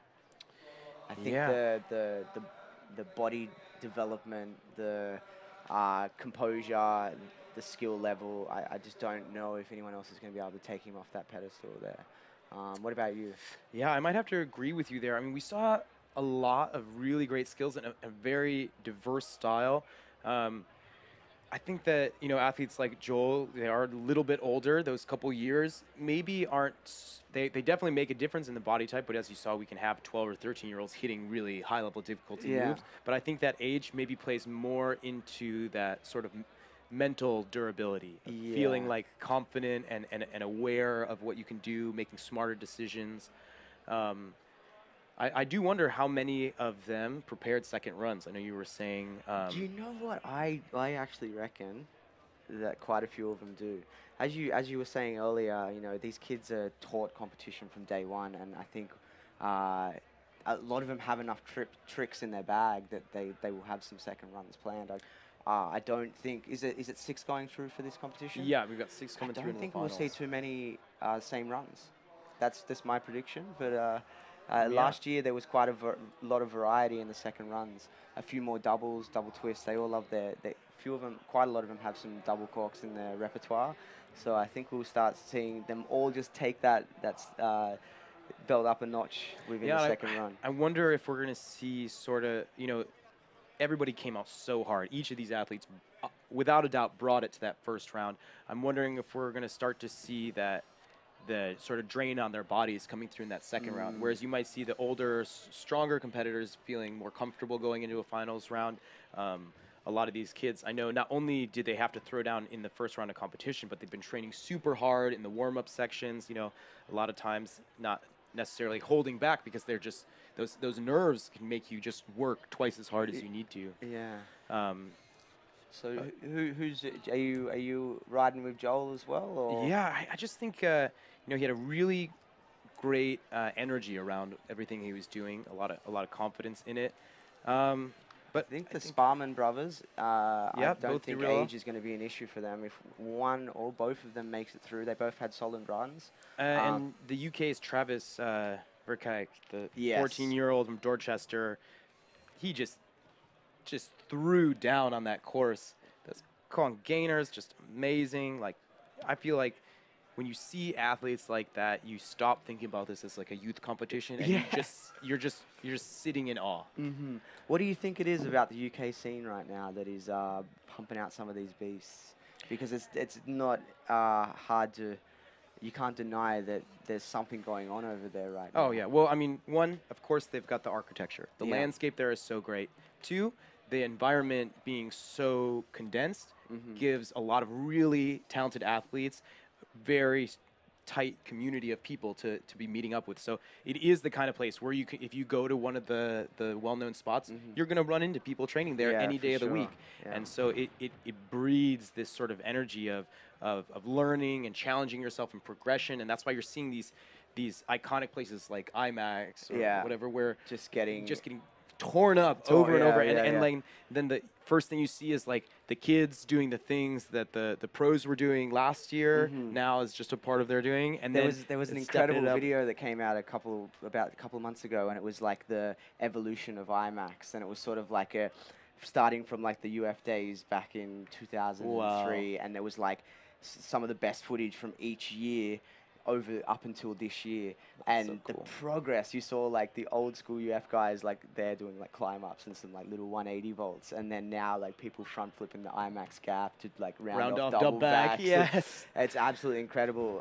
Insane. It's so interesting because the UK scene was definitely so on top for so many years, and then there was this sort of grey area, and you had the sort of Spanish domination, and you had all this whole period. But then right now, I'm really trying to work out what it is, you know, that just, it's just incredible. I do think it's a lot has to do with these young kids, you know, and things like the Modus Project really shining a light on what those kids are capable of. You're even seeing some of the old school guys, like Phil Doyle seems to be a little bit active again at the moment. And out of nowhere. He's putting up like these single clips on his his Instagram at the moment, and he's still a monster. Wow, so not only have they got the younger kids coming up, but they've definitely got some of the older generation that can still keep up with them, you know. Without a doubt. Yeah. So, hey, let us know what you guys think at home. You can comment below or hit us up at AirWhip. Tag us with your favorite moments. Use the hashtag AirWhip Challenge, and we'll check it out. We'll be responding to all that stuff. And tomorrow, we're going to have the live feed going up right along with this, so you can be a part of the conversation with us here in the booth. Yeah. So we're going to be holding it down all day. Wherever you found the link for this, you can find the link again, but everything is going to be posted on the Facebook page. So if you're looking to figure out what time things are going down in your country, all that information is there. And you'll be able to check out the awesome 360 video that we were able to shoot with our good friends from Samsung. Thank you guys so much for making all this possible. And thank you guys so much at home for showing up and supporting this event, tuning in to support these kids and all these young ladies. Most important thing that you can do, though, right now, log onto your Instagram, follow at FrostyFresh. If you're wondering how to spell it, it's Frosty with an I. I know we've gone over this before, but I'll give you a second right now. You can work that out. You probably already follow Sean Wood, so you don't need to worry about that. If not, at Sean Wood. Yeah. And spell it S-H-A-U-N, not S-E-A-N. The right way. All good, Sean Wood. But yeah, let us know who you think you should make it through into the finals, what your predictions are, and what you'd like to see going forward into the main event going down tomorrow. I am so excited for tomorrow night. I mean... Talk about the after party or the event? Oh, well, let's not talk about after parties. Well, AirWhip is known for throwing the best after parties. Yeah. They really invest and prioritize in that. I think I've definitely won at least one of them as well. So I think I remember at least one of them, maybe. Actually, just realizing now that all these athletes that we're seeing probably won't be able to make it to the after party. I think it's actually an all-age venue, but cool. they'll have to go home when the competition starts. Once we run out of milk and cookies, they're gonna have to head home. But all of these young kids showing up and throwing down at the same level as you would be seeing, or you would hope to see from any of the pros we've got coming through in the main event tomorrow. I think the judges are definitely in a difficult position having to figure out these scores. So many of those kids with just so many skills, and it's really probably going to come down to who had the cleanest of those runs, because so many people were able to hit everything without making mistakes. So who connected things best, who had the most creative use or placement of those skills. Let's just take it back and talk about that women's comp for 1 second, because I think that was one of the coolest things I've seen in a really long time. It is so good for the sport to have such a competitive women's comp. We've, especially in the out emotions and sometimes in these comps, we've sort of had the women versus the men. And although the women and there's some beasts out there and there's not much different, I love that there's now a whole division where the women you can really start to determine who those real beasts are within that category. It was so cool to see them in their own competition competing against each other. Well, yeah, and one of the things I mentioned to Lynn was you see athletes like Reagan Anderson who didn't even end up making it to the finals, but she's bringing moves like that splits angel drop off the wall that I don't think any athlete, male, female, pro, amateur in this auditorium would want to go for without a foam pit. I think that you will now see a certain style develop within the division of the women's division now as well, and it will now move into its own form and own style of tricks that come, instead of women having to feel like that they have to do the moves that all the guys are doing. It's like I just see it blossoming into something so awesome. Well, yeah, I think that there's so many movements that are only going to be able to be done by women, and we're going to start seeing those come out. And I do think we will find ourselves in a time where men and women will be competing together again. And seeing athletes, I always throw back to our Lucy Romberg, only female to ever make it to the finals, the Art of Motion, beating out athletes like Ryan Doyle, Pasha. All right. Oh, they're announcing our top 6 right now. Let's turn it over to Annan down on the stage. In 5th, Vale. Running after Vale, we have Tobias. Followed by Vincent. After which, Travis. And scoring the top spot, we have Joel. Ladies and gentlemen, that is our top 6 finalists for the youth competition. Let's give them a moment to prep their final runs. and then all hell is going to break loose. So there you have it, your top 6 as predicted by your expert commentators. Joel Larson from Sweden coming through in that top spot, and Travis Verkek from the UK was falling right behind. In the women's comp, we sort of saw it play out in the order that they ran for the final, minus the change between Sydney and Alyssa. And I mean, it may play out. There might be a bit more of a rotation in this one. As I said, I reckon one of the Valley's gone through. I could see him with a bit of an upset and going quite well with this. Yeah, and I think because there were a few more slip-ups in this this first round than we saw in the women's comp, there's a lot of room for improvement in terms of that flow and connectivity and being able to hit these moves a little bit cleaner. I also am hoping to see some more surprising elements. Like anytime I can not expect something is really great, and I know it does a lot for the judges. I'm gonna call it. I reckon we're gonna see a Sukahara somewhere through this final.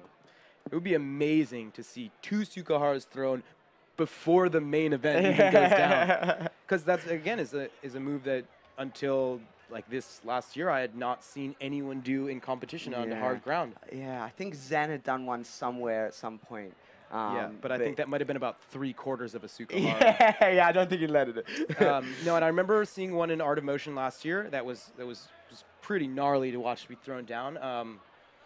But yeah, it's one of those moves that's impressive to see anyone do. So to see Sydney Olsen throwing it down in the finals of the women's division, definitely inspiring. It was so close, 2 points between the girls. There oh yeah, well. if she had landed that even just a hair cleaner. Yeah.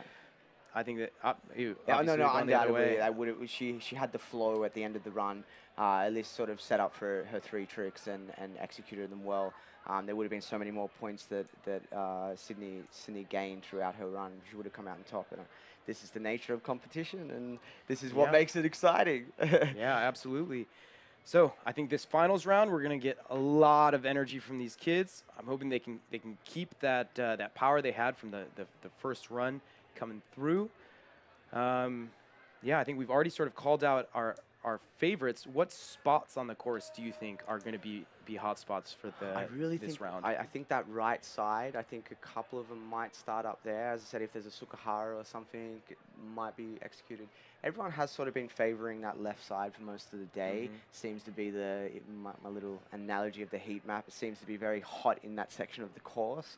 And that mid bar section is very popular with the younger crowd. They I mean, for anyone, that top bar section is intimidating, but that is a very standard mid-section bar setup, and all these finalists have some very solid tricks that they can throw from that mid-bar section. Yeah, and going back to what we were talking about having these competition training being sort of pervasive throughout, and also access to really good facilities for training has created an environment where most of these kids are training on bars all the time because there's such a big part of competition now. Oh, I know. And also, it makes it a lot easier for athletes who are not as physically strong to get a lot of power because you don't need that. Yeah. I mean, where I'm from, the Sydney community, the running joke is that we're all really bad at bars, and it's so crazy. Like, as I said, because of these artificial environments being the gyms these days, you get everything from day one. You don't have to try and use gymnastics bars to replicate our bars. Oh, yeah. You get, like, the real deal from day one. Back in the day, we literally would just have to wander around Chicago looking for scaffolding so that we could How try and do excited would you get when you found a scaffolding setup? Yeah, especially it was like, this one doesn't have concrete on it. Could you imagine hanging out with someone that wasn't a free runner and them witnessing you be so excited over a scaffolding setup? Because that's definitely, I've had some girlfriends that thought I was pretty weird every time I saw a scaffolding setup.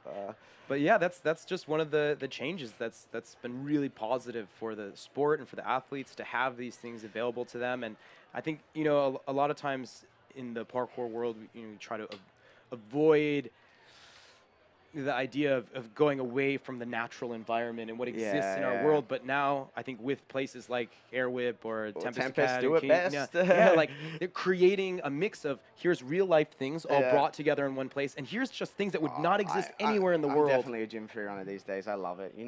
Bounce has got such a cool facility. They're doing really cool stuff. It is, and it's something, obviously, like I love the free running sort of life that I've had and everything I've done, but if I just, I would have loved, I still get those butterflies in my stomach walking into bounce every day because I put myself in 14-year-old Sean's shoes, Yes. and I still get that excited, and it's why I can still progress at the moment. But going back to the bars for a second, I think it's something that is pushing the sport forward, so much bar work getting added, because especially with these younger kids, it builds such a fundamental foundation of strength.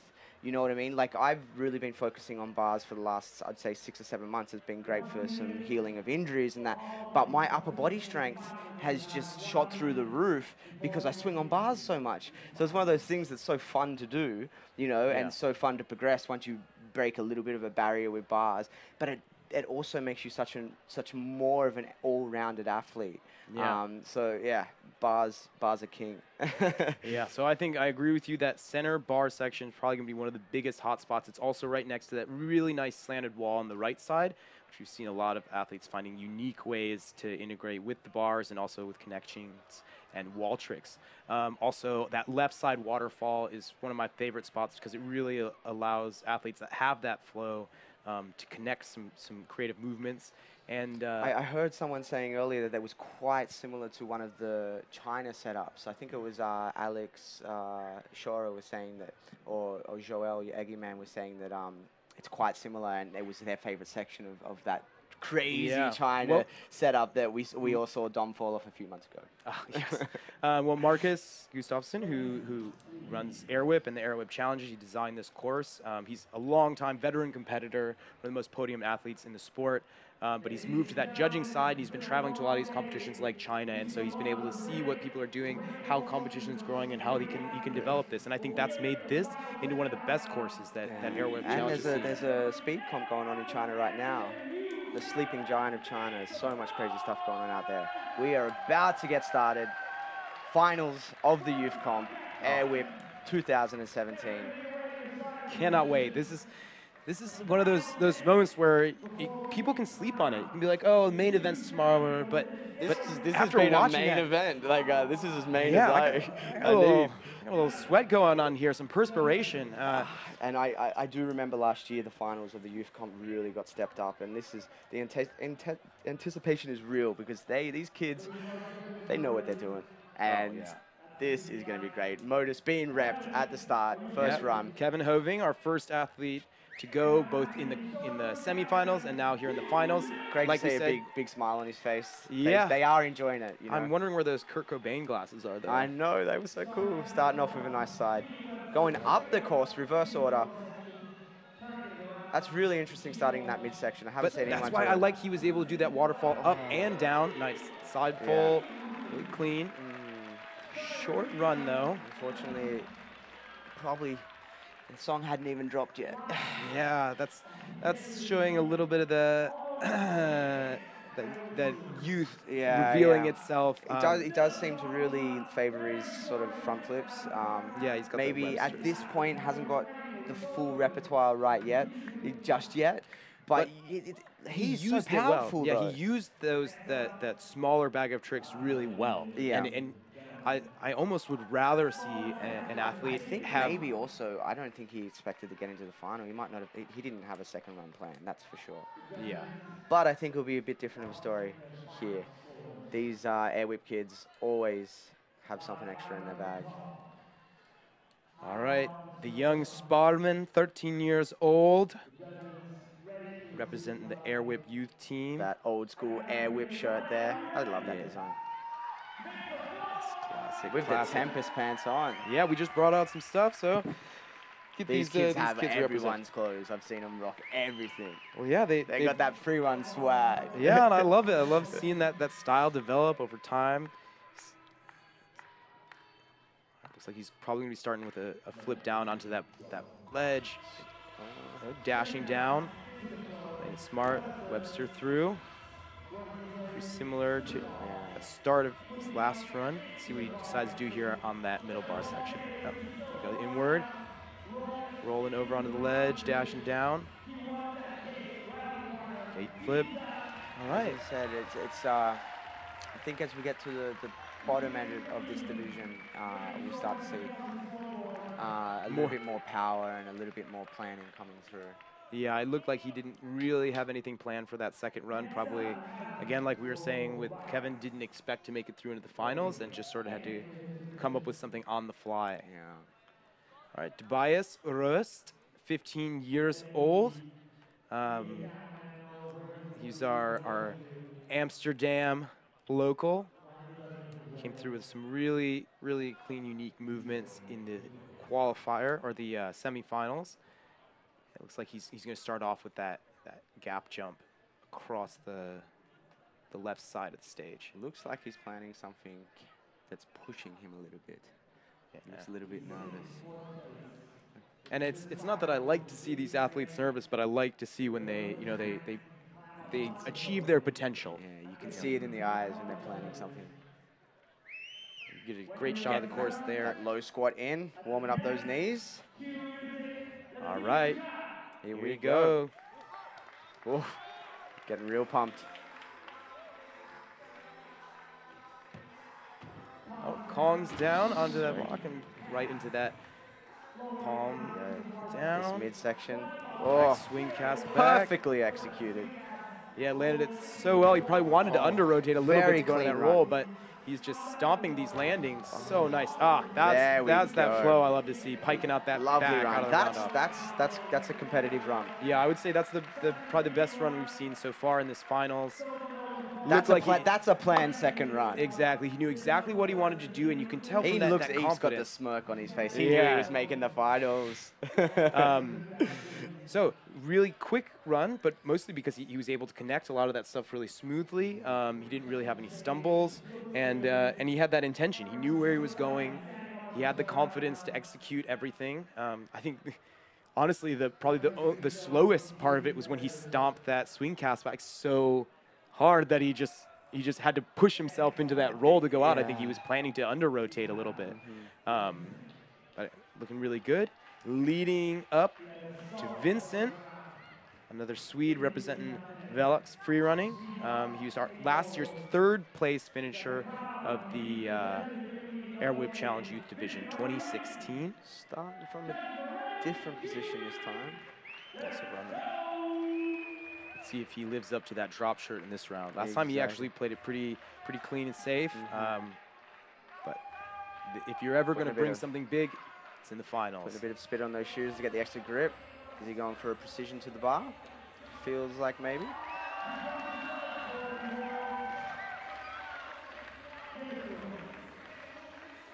Anticipation. Oh, there we go. Well executed as well. A little bit sloppy, but real nice. But he's able to turn it into that Mikaku out. Yeah. And then making his way all the way across the top of the course. Solid run. Straight to the bottom. It almost looked like he was about to call it, but no, he's just getting the camera guys out of the way. Whoa! Oh my gosh. Just making that gainer over the gap by just half an inch. High risk, high reward. That is a standout moment. That will probably be best trick. That was incredible. I have nothing tangible to say out of that. That was incredible. I mean, did anyone do that today? No, nobody has gainered that gap, and it's massive. And you could. I saw a 360 dive roll earlier, and that was intense. I really hope that we can get a chance to check that out again, or at least get another shot of that spot, because you need to see how big that gap is. And there is that little ramp, but it's not much of a drop. We're talking a little bit of a kicker. Yeah, but for something actually, I think that kicker would have made that actually a bit more difficult. Yeah, it's an angle takeoff because he's doing a caster gainer, and it makes it kind of a weird step. Wow. Speechless. Wow. What a run. And starting it off with that Sukahara. Yeah. Oh, I'd forgotten about the Sukahara because after that huge gainer gap, you forget about stuff like that Sukahara. That just shows you how much difficulty was packed into that run. And it was great to see because he had so much, after he hit that huge flip, he made his way all the way across the left side and down the course. I think everyone just assumed he was going to be finished because he was moving I thought so he had quick. one more palm flip down the bottom, and Yeah. then he lines up for one of the biggest tricks we've seen of the day. Yeah. Wow, amazing. Absolutely amazing. All right, Travis Verkaik, our only UK athlete left here, representing Train Hard Parkour. And I can vouch that this kid trains hard. He's pushing himself. And I'm looking forward to seeing what he's got here. Big front flip over the gap. Really nice, able to run out of it. Oh, nice. Oh! Perfect strength muscle up. Yeah. Straight to the gainer. Off his Cast hands. over Con Gainer. Oh, Big front big flip fronts. over the bar. High down intensity court. run. Threw down. Yes. He should have been wearing that drop shirt. Yeah. Wow. So definitely going to lose some points on the landing for that cast over Con Gainer. But that was last year's sickest trick from Alfred Scott at Red Bull Art of Motion. There we go. And we're seeing 14-year-old kid throwing it down in the middle of his run. I think we need to just even stop discussing age because it's not something that needs to. It's Yeah. age is just a number, they say. Yeah, and I think these kids aren't thinking about it. No, Clearly, definitely. they are not letting anything hold them back. No, I mean, it would have been so sick for him to stomp that. Yeah. But And I think, you know, obviously he was in kind of a weird position. He went to kip into his muscle up and ended up just actually just roughing out the I strength think muscle even up. the muscle up might have been a bit off, you know, and that a muscle up compared to a kip up will take out the small thing that makes a big difference. Even with a bit of planning, would have been planned for a kip up, and then the extra strength and energy had to disperse by that muscle up would have made a huge difference. He did try that. He was doing that in warm up earlier, and he stomped it quite a few times. So. Oh, yeah. I have no doubt that he was fully capable of that move. Maybe if he was a little bit less tired or if he was just a little bit less nervous. It's been a long day as well. Yeah. A lot of us have been here since 8 o'clock this morning, you know, and last runner now is we got Joel. Yeah, Joe Larson, our top pick from the first run. And I'm really, really looking forward to seeing him. You know, he's one of the most experienced competitors in this division, and look, he literally has a yawn. Yeah. He's so relaxed and comfortable. He's just waiting for the judges to be ready because he knows exactly what he's going to do, and I expect to see him execute. You know, this is just like second nature for him. He trains a lot, and it's always this casual Swedish style of like, it's okay, I got this. And he's so calm. Look at how composed he is.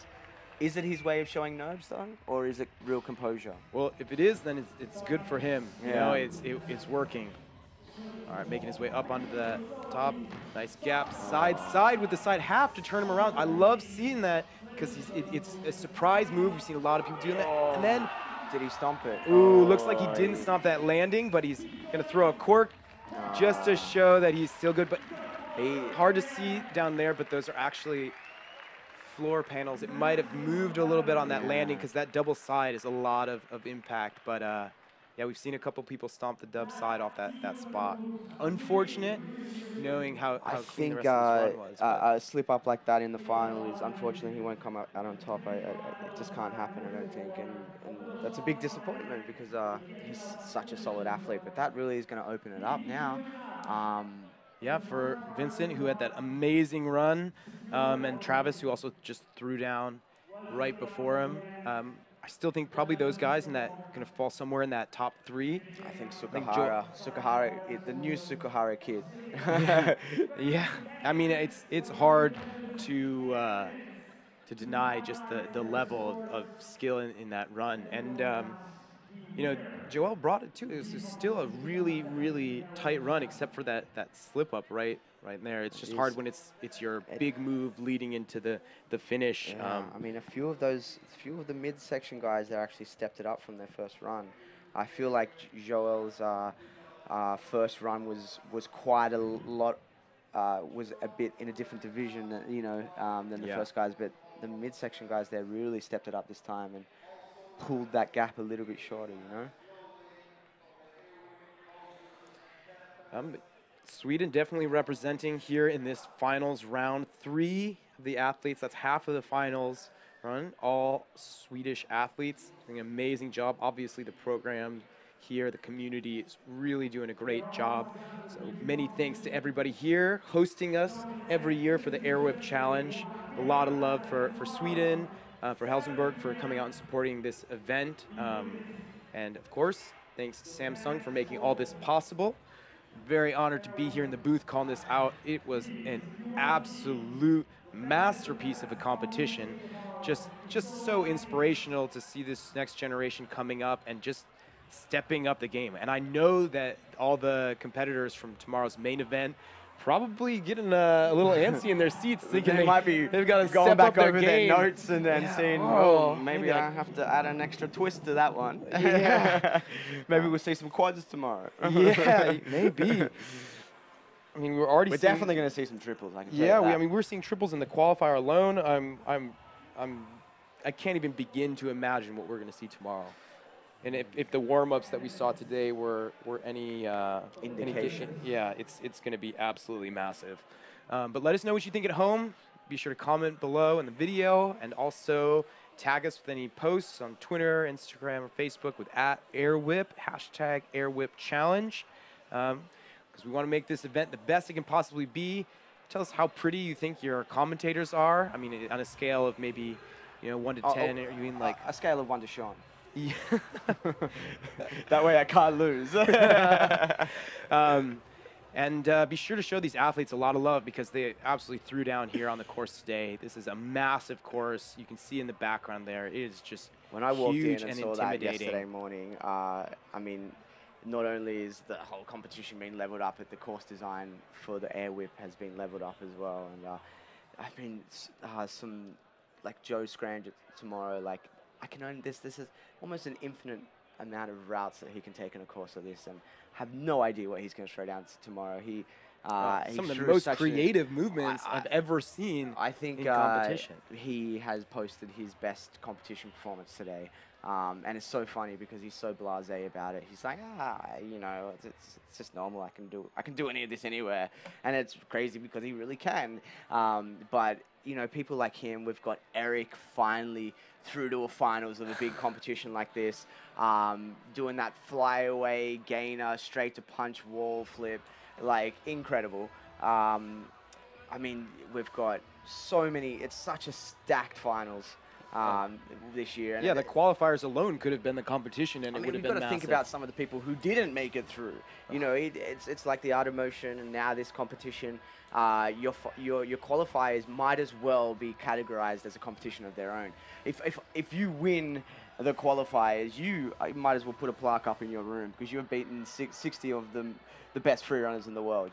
Without a doubt. Yeah, without a doubt. So to have this now narrowed down to the 18 athletes that are going to be performing tomorrow night, and it's just name after name after name of just incredible athletes, and it's going to, Sukharas, I think there's going to be some Sukhara twists and all sorts of crazy things being flown down tomorrow. Yeah, I'm really looking forward to not knowing the name of a bunch of these tricks which tomorrow. will definitely happen. Yeah, and you see athletes like Nate Weston, he's combining some of these skills in some of the most precise places. He's turning things like his wrap fulls into setups for a vaults, and catching things like those flyaway rail prees at height. The flyaway rail pre that he did, not only was it just ridiculous in the first place, but the high risk of that, it was over, I would like to say... Yeah, it's an 8-foot drop on the safe side and a 20-foot drop on the unsafe side. Yeah, and that's actually not that much of an exaggeration, and I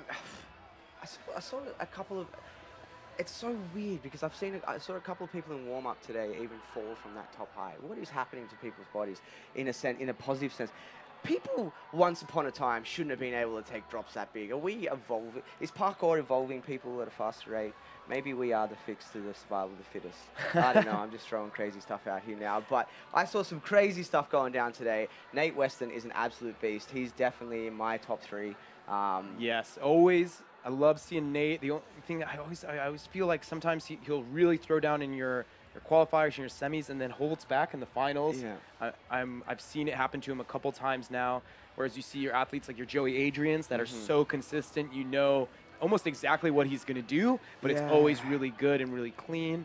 I do worry about Joey this year. I saw him warming up, and I just hope that he brings something new this year. Yeah. He really stepped up and killed it last year. But I don't know if this course favors him as much as the previous courses have. Yeah. Compared to someone like Joe Scrander, the extra bars, the more levels. Joey fits really well in these spaces where he can manipulate the space. But in these setups here, you know, you've got to actually get. Well, he's about a foot shorter than most of the people out there. Yeah, and he really uses it to his advantage to hit a lot of moves in tight spaces. And there's not a lot of tight spaces here. There's a lot of big open area and high drops where you've got to work it out. And you know, I think someone like Joe Scandrett does a good job of utilizing that to his advantage. I have this feeling that I'm not going to go and say he's going to top this year, but I feel like he can definitely top 3. But he's one of those athletes like maybe like a Valtteri who always has that potential. But for Joe, I think his stutter steps and his flow are the area where he could certainly lose points. And if you get an athlete that can put it all together, you know, if someone like a Nate Weston lands everything and keeps his level of difficulty up, you know he's going to be connecting things really smooth. He's going to be really technically difficult. And then we have some of the guys that qualified from last year. We've got Dom. He's back. He has got bruised heels at the moment from that ridiculous front flip that he did in London a couple of weeks ago. I think all of us have seen that online. How could you not? And then we've who else automatically qualified from last year? We've got Jesse, DK. And I know that DK is looking to come back with a vengeance after coming in third in. He's also injured though. He's hurt himself warming up the other day. He's got a wrist injury. He tricked out his hand a little bit. So he said he's only got one move where he's using his hand right at the beginning, and he's basically just going to lay off it for the rest of the time, which is a little struggle for him. I tell you who was incredible in the qualifiers. Alex. Yeah, Alex Schauer brought some really, really great moves, and he's got a style that's so clean and so beautiful, but he is really creative, and it's just his progression has not stopped in the last couple of years. You know, you watch him and you see him at a certain point, and then you see him the next time, and he's getting better and he's getting better, and his competition, the Art of Motion this year, I watched his qualifying run in the on-site qualifiers, and there was 6 or 7 other people in his qualifying run, and I could not take my eyes off him. He was the only person that I watched in that run, and it wasn't because of any reason other than he had a stage presence, he had his composure. Yeah. He is so switched on at the moment. He did this massive lâché to cat. Yeah, from that lowest bar on the course up to the highest wall. That's over a body length of height, plus a reasonable distance. And saying that, it was also in the middle of his run. Yeah, it wasn't like what he started with. He's already dispersed a pretty heavy amount of energy. And then he kept going afterwards. Yeah. I love watching Alex move, and it's, you know, he is a product of his environment, which is always changing. He's constantly traveling. He's always going to find people that are going to push him. He's been traveling with Joel Eggman, who's like maybe the tallest man in parkour. Unfortunately, he didn't make it through today, but he is another guy that just continues to progress. Yeah. I mean, I know I saw him do this Instagram or YouTube series a few months, 6 months ago, I think it was, and it was sort of like a training each day type montage. This guy trains pretty much every day, and he's another guy that sometimes you think to yourself, okay, this is as good as he's going to get. And then you see him next time, and he's better. I love he's managed to grow another 6 inches somehow. Yeah, and I love how he uses his height to, like, his advantage in a certain way. Yeah, especially to develop his flow, because he uses it to just cover this huge amount of ground. With, you know, when he does like a cash vault, like he covers an entire course. You know, he can make it away, and each of those strides so massive. He really knows what he is, and he uses it. Well, another athlete that can really move in a similar style as well, Jesse Peveril. He made it through from last year. Always a mix of really, really strong technical parkour with some very creative movements. Yeah, he always steps up when he needs to. You know what I mean? Yeah. Like, I think it's 2 years in a row he's just automatically qualified, He Yeah. doesn't manage to pull the big trick out of his bag to get into the podium. Yeah. But he always repeatedly ends up back into the auto qualifier of this competition because he always pulls But just he's enough. picked up some more sponsors. He's really trying to push himself and Yeah. make it through. I wonder if that's going to work to his advantage and give him sort of the push that he needs to use some of those bigger skills that we know that he has. Yeah. Or if it's going to put a little bit more pressure on him when he's an athlete that sort of does well under more fun circumstances. The thing that always surprises me about him is his upper body strength. Yeah. He has, when you look at him as a person, you wouldn't think that he's naturally so strong.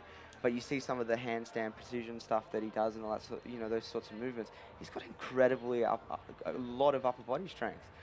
Yeah, and of course you can't call out other veteran competitors. Jesse LaFleur from Tempest, he's Yes. back again, pre-qualified from the top 6 last year. I know he has some insane stuff planned for this run. He just got off of a run on X-Men where he's been doubling Nightcrawler. Is he going to wear the suit in his run? Yeah, he's That would got the be pretty- shoes and everything, that would the be pretty teeth. cool. No, I don't think he'd want to go through the 12 hours of makeup to do it, though. Yeah, it's a lot of work to get in that suit, but he's come back to LA with a vengeance. He's been tearing up the academy, and I know that he wants to bring out some of the moves that have never been thrown by anyone before. Tomorrow, He always the main throws event. it down. You got to Yes. give that to Jesse LaFleur. Yes. The man with the flames on his ankles. I love it. All right, sounds like they're going to start calling out a couple people here, so we can find out who made it to those top 3 spots at this year's 2017 Air Whip Challenge Youth Competition. And I do not envy those judges today. They had a very, very long day, judging 65 on-site qualifying athletes, a dozen female competitors, and then another 15 youth athletes here today. That's a lot of work for them, and it is a stressful position to be in, especially when you have so much talent coming out of this next generation. So we'll see what the judges have to say here. I guess maybe they're still deliberating for one more second. I can see them passing off some of those results to Anna and Anwar right now, our tried and true live MC who's been holding it down on the main stage with the mic all day. Hopefully he gets some chamomile tonight or something to rest his throat, because he's going to be shouting a lot tomorrow, and he may not have anticipated how much he was going to be screaming today, because it was going off here in the Helsingborg Arena. If you haven't yet and you're a local, you should come down and join us. Grab your tickets. You can grab them online. Yeah, I heard there are only a few spots left, especially if you want to get in some of the good seats here. But luckily, it's a big auditorium, so there's still a few spots left. So you can go online, check out the Air Whip Challenge online, or Air Whip Facebook page if you want to get the link. Give them a follow on Instagram as well. Absolutely. They've had some great growth on there over the last 2 weeks. Yeah, they're doing really cool stuff on there, putting out some awesome content, and of course, throwing one of the best events of the year. Sean, what do you think it is that sets the Air Whip Challenge apart from so many of the other competitions we have in the sport right now? 2 words. Marcus and Philip.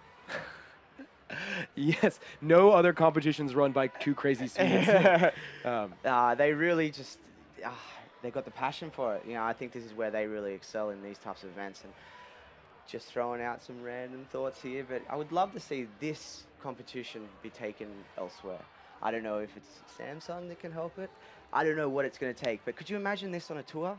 Yeah, well, I will say I may have some confidential intel. Oh, I like that. You know, one of the great things about this event is that the city of Helsingborg was actually a sponsor for this event itself. The last 3 years, they put in money to make it happen because they believe in it so much. Yeah. And they have been in talks with several other locations around the world where they might be bringing this Air Whip Challenge next. I don't know if that means a tour of events, a series. They do call me Prophet Sean sometimes, and maybe I've just manifested this into existence. We can only hope. I hope so, because this is such a cool event. It brings together so many amazing athletes, and especially now that the youth division has just blown up, and now with the brand new women's division added this year, this has become one of the most dominant events in the sport. Tour, one of the biggest skate comps in the world. Coolest thing, goes around all of America, gives the opportunity for the top athletes to travel around, compete, get up there, experience.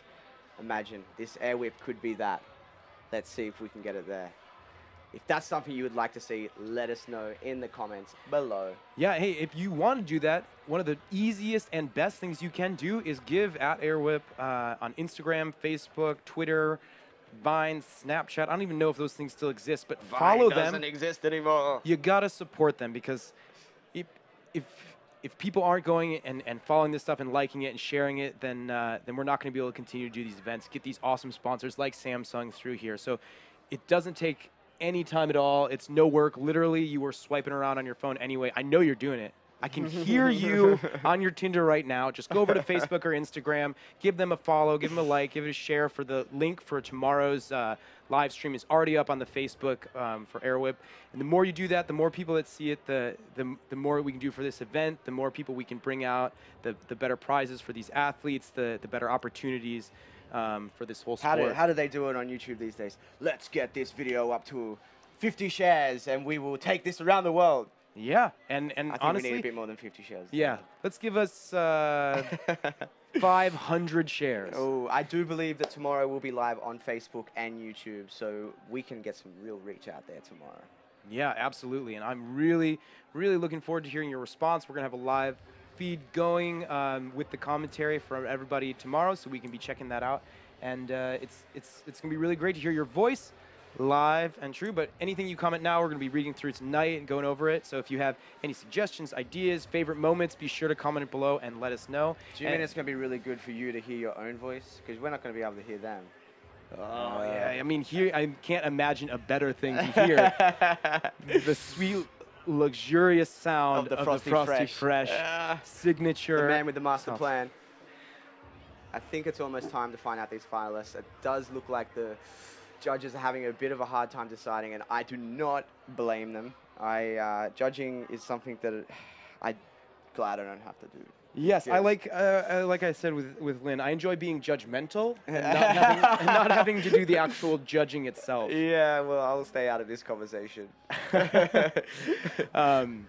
No, I'm very, very thankful to be here in this booth, just to be in this energy, and if I can in any way sort of pass that along to you guys, the buzz going through this auditorium is just. I mean, we've had a really good turnout tonight, actually. Yeah, and this was not even really promoted as a huge part of the event. The women's competition was only added in at the last minute. Really, originally this was just supposed to be the qualifier day, and then a couple years ago they added in the youth division to the qualifiers Once again, day. These are the things this is the culture building going on right now. Yeah. This is the way forward, I believe. Oh, let's turn it over to Anwar, our MC, who's calling out our winners of the 2017 AirWhip Challenge Youth Division.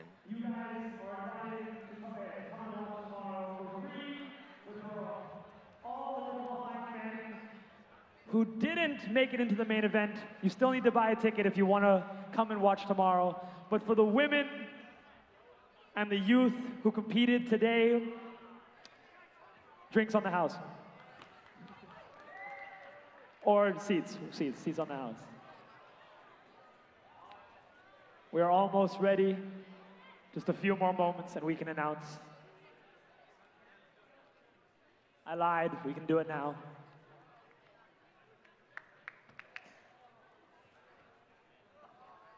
I'm holding our winners of the 2017 AirWhip Challenge Youth Competition. They've all done so amazing. Let's give them a round of applause, seriously. Some of the best young athletes in the world. That is not hyperbole. These are some amazing, amazing world-class athletes. But we have only 3 winners. In 3rd place, with 423 points, Vincent! Vincent on the stage. In 3rd place, we have Vincent. Such a great performance.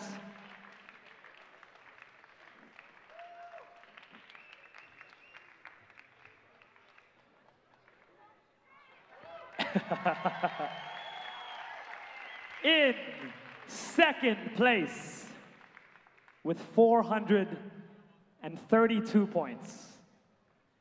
Travis!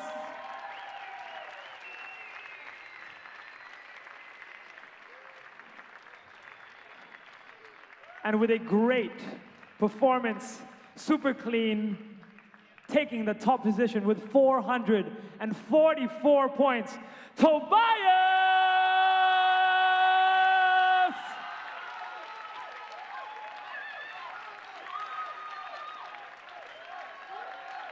Slow and steady all the way through, showing immaculate execution, taking the top spot in this year's youth competition. Should be very, very happy with his performance.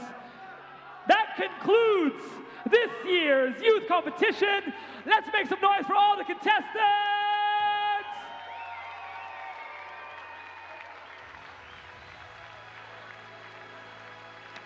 Thank you to all of you who have come and watched this amazing performance. Thank you to the judges. Thank you to the marshals who helped execute this show. We're only halfway through. Tomorrow, Open Men's Grand Final for the Air Whip Challenge 2017, powered by Samsung Gear. We're going to see you tomorrow night, guys. And there you have it, your top 3 finishers for the 2017 Air Whip Challenge Youth Division. No huge surprises there. Tobias Roos from Amsterdam absolutely crushing it. Amazing run. Each of those athletes, though, dominating the course. Great having you here with us today. Sean, thank you so much for all of your expert insight and insightful commentary. And we will catch you guys tomorrow for the main event. As Anand said, we are only halfway through this event. That's super exciting because it's been such an amazing day.